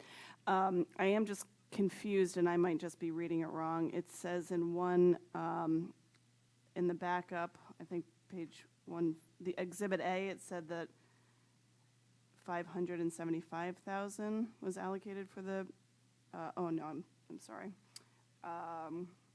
418,000 and change is listed there, but then later in the document it's the 30,000 planning only. Is that the total approximated cost for the second phase as well? So yes, that is the approximate cost of both phases of it. So the 30,000 is what we would be requesting tonight as approval, but my understanding from the other meetings is that the way the town would like to move forwards with this is to ask for the approval of the full amount and then come back if need be next year. We would still come back before you next year with the actual projects, but it would be more as an update than a funding request. Okay, thank you. Thank you, Representative Barahona. Any other questions?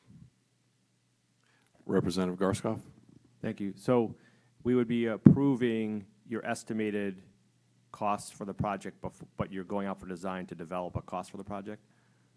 Correct. So you'd be approving what we estimate the cost to be at this point, but with the changing climate with costs, we're asking for the 30,000 for the spending allowance for this year to come back to either say, yes, we were a good number, we would like to move forwards with this project as presented, or we would have to increase or decrease the number based on that before moving forwards. Before moving forwards, we anticipate being back before all town bodies. For approval or for just for information purposes, depending on what happens, or? My intent is for approval. I would ask that you vote on them. It's kind of a second vote for them, but I would still appreciate the opportunity to present and get approval before moving forwards. I see. Okay, thank you. Thank you, Representative Garskoff. Representative Spolier. Hi, Representative Spolier, District 4.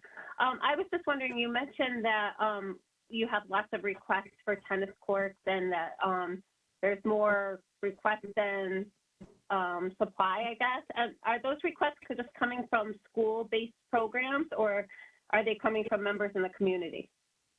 It's a combination of school-based programs and the Parks and Rec Department.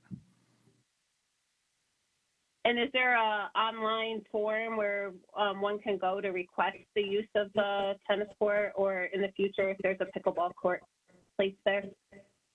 I am not sure of that, but I do believe so. It is through Parks and Rec that you make the request, and I believe Anthony is on. Oh, so it is it's associated with the Parks and Rec Department, even though it comes from the education budget. I'm not sure what the request is. I'm sorry. The answer is yes. I was just informed. All right, thank you. I'll ask later too when Mr. Calabrese is on. Thank you. Thank you, Representative Spolier. Anybody else? Okay, Angelos, that's it for you?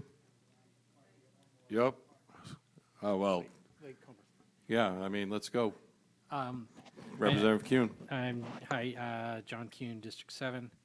I'm just looking at this back up a little bit more closely, and you've got a construction budget of 304 with a construction escalation of 38. And then you've got a project subtotal of 380 with a project contingency of 10%. Are those duplicative or are those additive? Additive. So it's almost 80,000 in contingency that you're. I'm sorry, no, those are duplicate. It's 10% is, that total you see for the project is inclusive of the 10% contingency. So I've got construction budget of 342. And that does not include the design budget of 30. And then, so then the project subtotal of 380 is the combination, is the addition of those two, and then another 38. So no, the total in the backup is the total for the project. It includes the contingency, it includes the design aspect of it. The 30,000 is pulled out of that total. Okay, maybe I'll have a further question for you on it just to clarify, but okay. Thank you, Representative Kuhn. Now we good? Representative Graceffa. Good evening, Andrew Graceffa, District 6.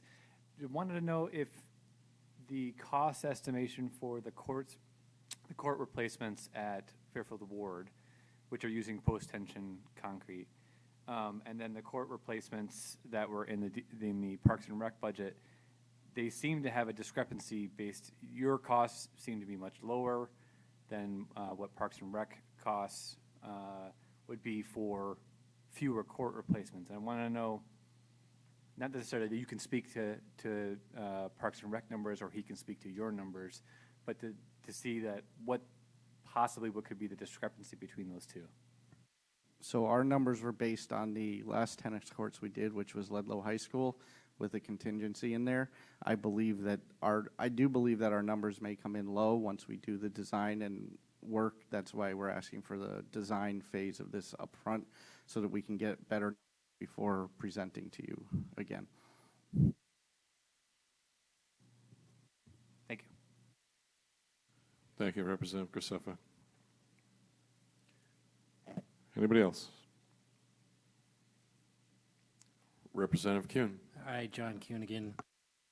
I wanted to revisit those. It really does look like there's 76,000 of contingency, of escalation and contingency in here on a 418 budget.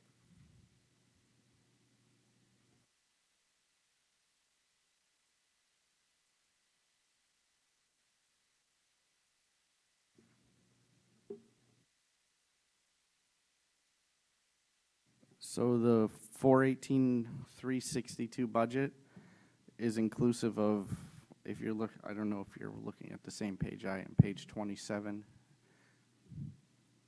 I don't know what page it is, but it starts with a design budget of 30,416. Okay, that's what I'm on. So the design budget is the 30,416, construction budget is 304,163, and then the total cost construction budget is 342,176. Yeah. So and then there's the 890 for miscellaneous, 3,422 for construction administration, 3,422 for commissioning, and then there's the subtotal of fees and expenses of 7,734, and then the project contingency of 10%, which is the 38,033. Which is a second contingency. There's the construction escalation of 38,016 and the project contingency of 38,033. So the contingency is the is the 38,033. The project escalation is because the original project number was done from the tennis courts at Ludlow High School, which were the last ones we did, and then we escalate out each year 4% to get to that number for the construction project, and then we do the 10% contingency on top of that number. Okay, thank you. Thank you, Representative Kuhn. Representative Zesma. Thank you, Liz Esma, District 4. So how old does a comparable project have to be before a new bidding process is required? Are you trying to, I think what you're asking is if we could piggyback off of the current project for Parks and Rec. It would have had to been written into the bid as a potential ad alternate in order to do that. So the last tennis courts built being the basis for these tennis courts meets that? No, we'll have to go out for a new bid for this. Okay, thank you. Thank you, Representative Zesma.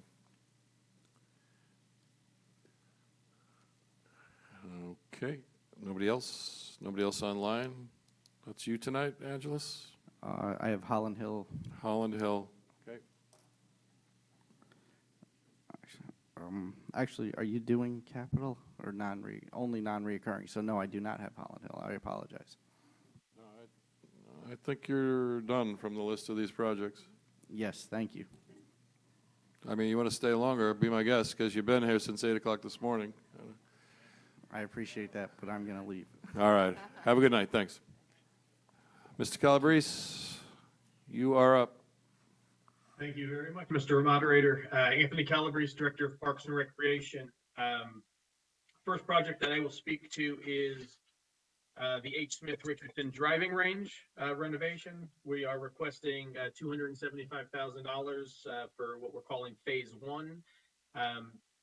In this phase, essentially what we're looking to do is to replace the current turf matting that's there, add covered bays, hopefully add heating for an extended season, replace the current storage / office building that's there, replace the current ball machine to an automated machine, add top tracer to the course, to the driving range, and then start the design phase for the functional short game area, which would likely be built in Phase 2. Happy to answer any questions. Thank you. Any questions concerning the driving range upgrade? Representative Steele. Jeff Steele, District 2. Anthony, what's the timing, did you say, on Phase 1 and 2? I did not give any timing on this. This would likely be, since this money doesn't normally get approved or is available to us until July, this would likely be a fall project. We would look to hopefully have it done in the winter and open for spring of 24. Thanks. Thank you, Representative Steele. And Phase 2 would be the following year. We try to stay with that same timeline. Thank you. Representative Georgiadis. Drew Georgiadis, District 9. Hey, Anthony, how are you? Good, Drew. How are you? I'm good. So covered bays and top tracer, are you, obviously that's a huge expenditure. I guess you're thinking the season will go longer if you have covered bays. And when I've been up there, you put your coin in, you get your bucket of balls. How's the cost going to, or the profit going to increase to justify the top tracer? Are you think you're just going to sell more buckets of balls, or is there, how's the finances going to work on that? Yeah, it should be a combination of the two. We would plan on selling more balls. We'll actually have less staffing up there in the extended hours because the balls will be from the automated machine where you could put cash in or credit card, or if you already have a key pass. So you'll be able to go up there, at 7 o'clock in the morning to tee off now, where you can't really do that now. Obviously, into the extended season, we'd be able to pick up additional rounds. I don't want to call them rounds, but trips to the range, essentially. So we think we could easily double our revenue on this. Can you explain to me the top tracer? So after you hit it, you see the information. Do you get to download it somehow if you want to keep your information? Do you buy that, or is it provided your printout or something? Do you get that so you can remember? I would have to follow back up with you after I double check all that with our Golf Pro. I'm not an expert on Top Tracer. I believe that there's an app that would download to your smartphone, but don't quote me on that. Okay. Thank you very much. You're welcome. Thank you, Representative Georgiadis. Representative Graceffa. Hi, Anthony. Andrew Graceffa from District 6. On the 14 question or 14 point list for additional long range cost, you just have none except extra regular daily maintenance. Is there an annual subscription or a contract for the top tracer system? And then do you have an estimate about if you're putting in additional heaters, what the possible operational costs or operational impacts of that are going to be? Yeah, the electric for the heat I know will be minimal. We've already kind of basically put that on the back of a napkin with DPW. So we believe we can absorb those costs without incurring too much cost. Yes, there is an annual subscription to Top Tracer. I've been told by our Golf Pro that there's grants available and that we'll be able to offset that directly through those grants. Okay, thank you. You're welcome. Thank you, Representative Graceffa. Any other questions, comments? Okay, we can move on to the next item. Some more post. Mr. Moderator, I had a question in the chat. I apologize. Representative Spolier. Representative Spolier, District 4. Mr. Calabrese, do you consider the driving range part of like Dugiello Park? Is it associated at all when you did the master plan? Was that part of that site at all in the consideration of it, of the concept plan? Yes, it was. Okay, and so is the Dugiello Park on like the Tier 1 priority list for the Parks and Rec master plan? Is it in Tier 1, 2, or 3? No. It's not on our 5-year plan at all, based on the capital planning workshop that we just went through over the last 9 months. Okay, so Dugiello Park isn't on one of those 15 sites that you did on the master plan? No, it is. It is on one of the 15 sites, but that's not, again, the 15 sites and all the other 60 sites or so are all concepts, right? The only things that can get funded are things that go through the process to get funded. They have to come before the capital planning workshop, which is with the Board of Finance and that working group. They set the 5-year plan, so we can only look at things 5 years in advance. None of those items are on that capital workshop plan right now. So this is what you guys are seeing tonight. These are all the year 1 of the 5-year plan for the entire town. Okay, so what we're seeing tonight, we're seeing 3 different sites, and out of those 3 sites, I think only 2 of them are part of the 15 concept plans. And so out of those 2 sites, Tungus Hill and if you count the driving range as part of Dugiello,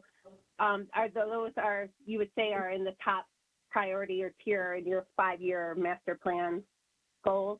Correct. And those were all part of our plans prior to the master plan, right? So again, we provide all our plans to the master planning committee, that vendor, and they take all those into consideration as well, knowing that we're going to be upgrading all these other facilities, so they don't have to essentially recreate the wheel. Oh, so these preempted the master plan is what you're saying? Correct, but they were identified in the master plan and included in the master plan, because again, they knew we had these in the pipeline. Okay, thank you. You're welcome. Thank you, Representative Spolier. Any other questions or comments? Okay, seeing none, we'll go on to the Tungus Hill Park pickleball court replacement and 2 new courts. Yep, Tungus Hill Pickleball, we are requesting $575,000 to replace the 4 existing pickleball courts at Tungus Hill and to add 2 additional pickleball courts as called into from the master plan. These would be replaced with post-tension concrete as opposed to the bituminous that's there. As you guys have heard, most of you guys have heard me say over the last several years, this is the way that most of our tennis courts, we want to move this direction. We do get a 20-year guarantee against cracks with the post-tension. We get a 10-year guarantee on the lines. So while they're a little more expensive up front, in the long run, they do pay for themselves. I'm happy to answer any questions on the Tungus Hill pickleball courts. Thank you. Any questions, comments on Tungus Hill pickleball courts? Representative Barris.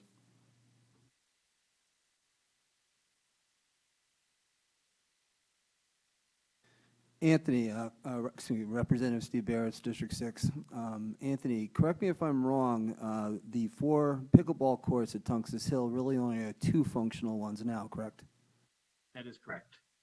And so just by replacing the area that we have right now, that would actually bring the courts up from 2 to 4 and without any existing footprint changes, correct? Correct. Thank you. Thank you, Representative Barris. Any other questions or comments?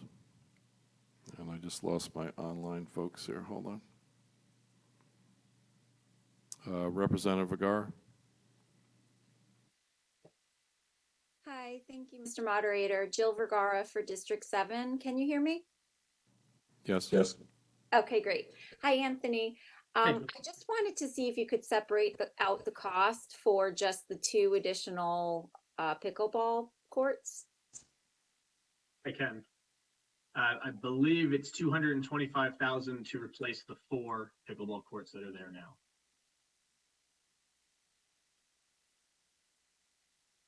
Okay, thanks, Anthony. You're welcome. Representative Spolier. Hi, Representative Spolier, District 4. Is there a difference between the post-tension, the basic setups between a tennis court and a pickleball court? And were those pickleball courts that are there now always pickleball courts, or were they at one time tennis courts? Good question. Those courts there that are currently 4 pickleball courts was 1 tennis court. They were converted to pickleball courts in 2014. Fairfield was ahead of the curve before the big pickleball wave back in 2014. And they're okay. Thank you. And yeah, the difference between the bituminous is essentially asphalt and post-tension is concrete. Okay, and you would say that the pickleball courts have withstand their lifetime, so it's 9 years is all that they got out of those remodel in 2014?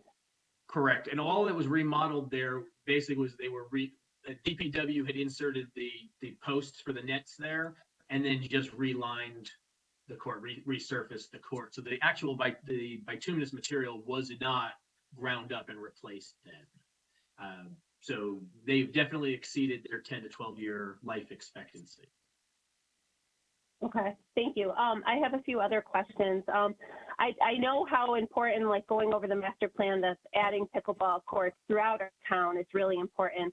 I know in the master plan, your goal was to add, I believe, 6 courts total. And so that would up our court total in town to 10 if we accomplished everything on the master plan. Is that correct? That sounds accurate. Okay. Is there like a reason why we would want to like concentrate all the pickleball courts in one location versus like spreading them out among town? I just, you know, I'm all for like equal opportunities across town, and I don't want, you know, I didn't know if we looked at that. I think the only other pickleball courts in the plan were at Dwight, which obviously is a little bit of a downside right now. There's too much flex going on there, but I didn't know if there was a reason why they weren't looked at in other locations. They were. They have been looked at. I mean, the master planning group looked at almost every location to see where they can put them. With pickleball is a very social sport. It's not, I don't want to say it's a little different than tennis. They want to play, they want to have 4 courts, 6 courts, 8 courts in one location so they can play with multiple people and really play as a group. I don't want to say it's a group sport because it's not, but there's a very large social aspect to it. Unfortunately, in Fairfield, we don't really have a lot of space to put pickleball courts. So, you know, we're trying to identify the spaces where it would be most appropriate to put a number of courts. And Tungus Hill has the space to add the 2 additional courts. Dwight has a great location as well to add additional space. Unfortunately, Dwight's on the other side of the planet, depending on where you are in Fairfield. But it's a great location. And Gould Manor, we were able to add the 1 court. I mean, gosh, we really wish we could have added more courts there. We just, again, don't have the space to do so. Okay, so there is 1 at Gould Manor. So we do have currently technically 5 courts, Correct. but even though 2 aren't working. Okay. And I know you recently at Tungus Hill, you replaced the playground recently. Was that one of our ARPA fund playground replacements? Yeah. Okay, and when you guys replaced the playground, did you replace like the walkway and make that area more accessible? Because I know in the Tungus Hill master plan, they talked about how that middle area of the park wasn't really accessible to people and wasn't, you know, great in regards to that. No, that would be part of this plan, hopefully. With the ARPA funding for the playground, that was just the playground. So we haven't done any of the sidewalk work yet. We haven't upgraded restrooms. We have not added additional sidewalks, you know, to get from that upper parking lot down to the lower parking lot, or from the lower parking lot up to, you know, the pickleball area as well. So with the $575,000, you hope to add in those walkable areas to make it more accessible? Is that included in this estimate, cost estimate? Yes, that's in this estimate. Okay, that's great. What about like the, you know, I didn't know if the master plan the goal was to do things like piecemeal at each site, or was the goal was to like do things more comprehensive? Because obviously, you know, adding additional pickleball courts here could have overflow literally of water into the lower part of the park, the baseball fields and everything like that. And I know when they were developing the concept plans, they were saying they were just concepts and they would do further research on how it impacted other areas of the park. You know, when we're doing it and getting neighborhood input, you know, certain things I worry about, like, you know, 6 pickleball courts makes a lot of noise. I don't know if the neighbors have been, you know, addressed in this regard to the noise or to the flooding or to any of that, or how, you know, this area, even though we're just addressing the pickleball courts, we really should be looking at the whole park. And I thought that was kind of part of the master plan. So I didn't know how, what your thoughts were on that, because, you know, we're not addressing the parking areas, which are terrible. We're not addressing the bathroom that needs upgrades. We're not addressing the baseball field. Yeah, I would love to come before you guys and ask for $15 million every year and replace everything that we can possibly do. Unfortunately, it's not realistic. And that's where we are at this point. Many of our facilities have been neglected year after year. They haven't been invested in.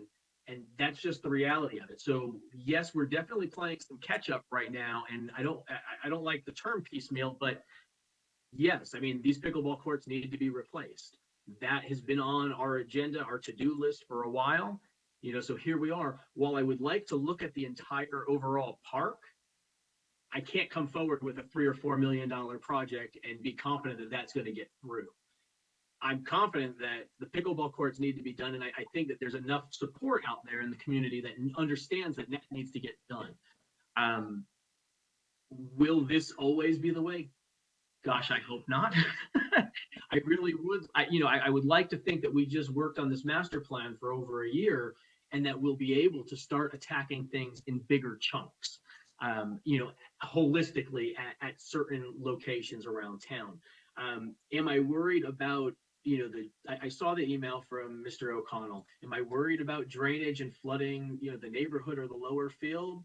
Of course, any kind of project we do, we have to have the experts look at the drainage. They're going to make sure whatever we do, addresses that. That lower field, that lower baseball field at Tuckton Hills retaining area for the overflow for Rooster River. So when the Rooster River floods, that field floods. That's what that field was built to do, or the outfield of that field was built to do. Owen Fish is the same way. There's a dip into left field because it's a retaining area for these detention areas. So there's definitely some concerns that we need to be aware of. But I think as long as we're addressing them and we're not exacerbating problem, I think we can do this appropriately and still meet the needs of the community as a whole. So we'll make sure the engineers are looking at that when they're designing these projects.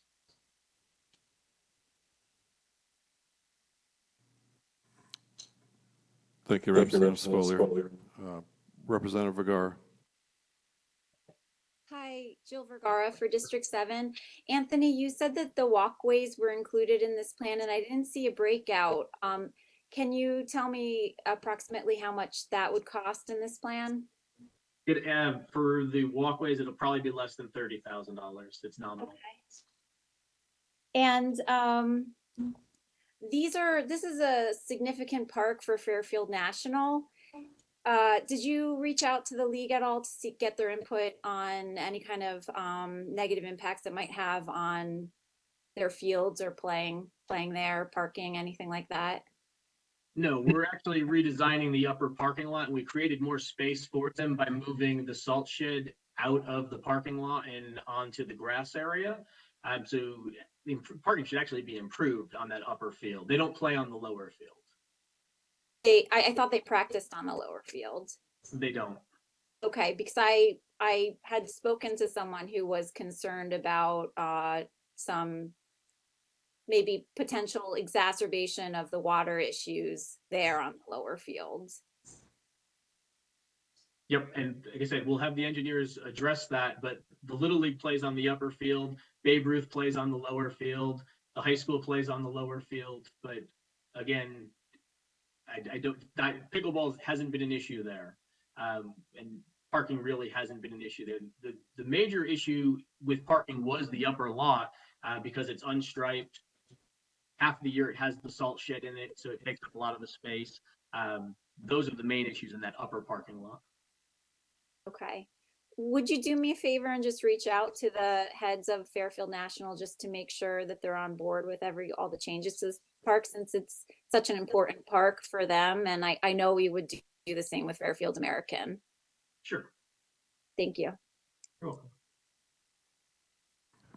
Thank you, Representative Vergara. Representative Garskoff. I will be very quick. Thank you, Mr. Calabrese. We got an email, the same email you were talking about potentially rotating the courts for better sun clearance. Is that something that's feasible as far as you're concerned? We're trying to stay within the same footprint. So what I'll ask the engineers to do is to see if they could put the two courts side by side, as opposed to rotating the whole thing 90 degrees. Because the way that they're built now, it's definitely in the wrong orientation. Got you. Thank you. And one other quick question. Will the expansion that's proposed, will that impact sledding? It shouldn't, because again, the way that we're envisioning those courts are really almost up against the rock hill that's there, as opposed to like the open green space that the kids sled down right now. Thank you. Yep. Thank you, Representative Garskoff. Representative Barahona. Hi, Representative Barahona, District 5. You stole my question about sledding. That's also a very social activity in our neck of the woods. I know the district's super excited about the replacement of those 4 courts. I know this pickleball is increased in my neighborhood, so excited about that, balancing the concerns about the 2 new ones and the impeding sledding issue. So will I understand that the engineers could potentially come back and say that there is a water issue and we're going to stick with the 4, and that the 2 is going to, that's less obviously land there to be absorbing water, and will the existing 4 be raised at all? Or do they currently flood there? That's a fantastic question and a great point. And yes, the engineers will look at that, and if they determine that we're going to exacerbate the flooding and create a bigger issue, then I'm going to be unpopular in the pickleball world, and I'm going to have to come back and say, sorry, we can't put 2 additional courts here. As far as the 4 courts that are there now, they will be elevated a few inches because the post-tension concrete actually will go on top of the current bituminous that's there. So they will be probably about 3 inches higher than what's there now. Okay, thank you. And so am I to understand too that the new courts you won't be taking out any trees in that area that, the sledding goes up against? Will there be removal of trees in that wooded area? That will be something that'll have to be determined still. I don't believe there's any trees that would need to be removed. There are some near the current pickleball courts that are going to be removed. Okay, and then I don't think the question about the noise was answered. Has there been a noise study, or just for the immediate neighbors there? So there's no study that has been done. When those courts were put in 2014, I literally would get noise complaint from one neighbor weekly. And I'm not kidding when I say weekly. That neighbor moved out in 2018, and we haven't had a complaint since. The way that we did try to appease that neighbor and try to alleviate the noise issue was we did go to the pickleball players. We did ask them when they were there to try to switch to a softer racket instead of the hard plastic, hard wood. There's I don't want to call it padded, but there's one that does have some type of padding on it that makes it a little softer when you hit. We did put up windscreens there to try to reduce the noise, and we did plant some additional trees with the tree warden along the road to also try to buffer the sound. Thank you. You're welcome. Thank you, Representative Barahona. Representative Volk. Jay Wolk, District 5, through you, Mr. Moderator, to Anthony. How are you? Good to see you again, Anthony. Just to let everybody know, to just recap the flooding issue that's going on down in the field and putting added pickleball courts, just to let you know that Bill Hurley met then Representative Diaz and myself and members of the community. We took a tour of that whole area down where the flooding is happening in Tuxas Hill Park, why it's happening. They do have a plan to fix it. Just to let everybody know, they are not going to stop the complete flooding. They can't. They're going to alleviate most of the flooding that's been going on, but they can't stop the flooding to 100%. So they have a plan to put a retention wall down in that area where the wooded areas. If people know where this park is, there's wooded area that juts into the ball field, and that area is full of debris. And a lot of the debris that's in the brooks, so everybody should know, is causing a lot of the flooding. So they're going to be planning on clearing out that whole area. that wooded area goes back into the other side where Kohl's was in the parking lot across the street where Kohl's was. I guess it's now Home Depot. That parking lot, that floods out, and that's part of Tuxas Hill Park. So anyway, there is a plan, and thanks for everybody listening. Thank you, Representative Volk. Anybody else?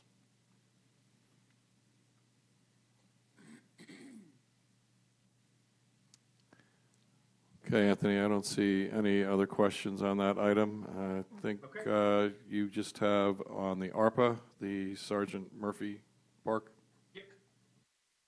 Sergeant Murphy Playground, we are requesting $150,000 to replace the current playground equipment that's there, upgrades to the covered pavilion, and to add some additional picnic tables and benches. For those of you who don't know, this is the playground that is between the fire department on Reef Road and the police department, just for reference.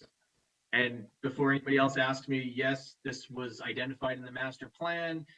Just like every other one of our playgrounds, they are 25 plus years old. So this was the next one to go. Thank you, Anthony. Any questions on Sergeant Murphy Playground?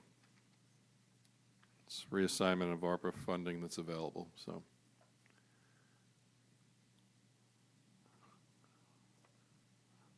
Okay. Anthony, I think you're done for tonight. Thank you very much for, sorry you were last, but you were home, man. Used to it. No worries. Thank you, guys. Okay, great. Okay, presentation order 7, agenda order 9 is noise ordinance amendments. That's for LNA only. So we will now adjourn to our committees. Remember to record them. And I think LNA, you're going to go in the, I think you guys are going in one of the, yeah.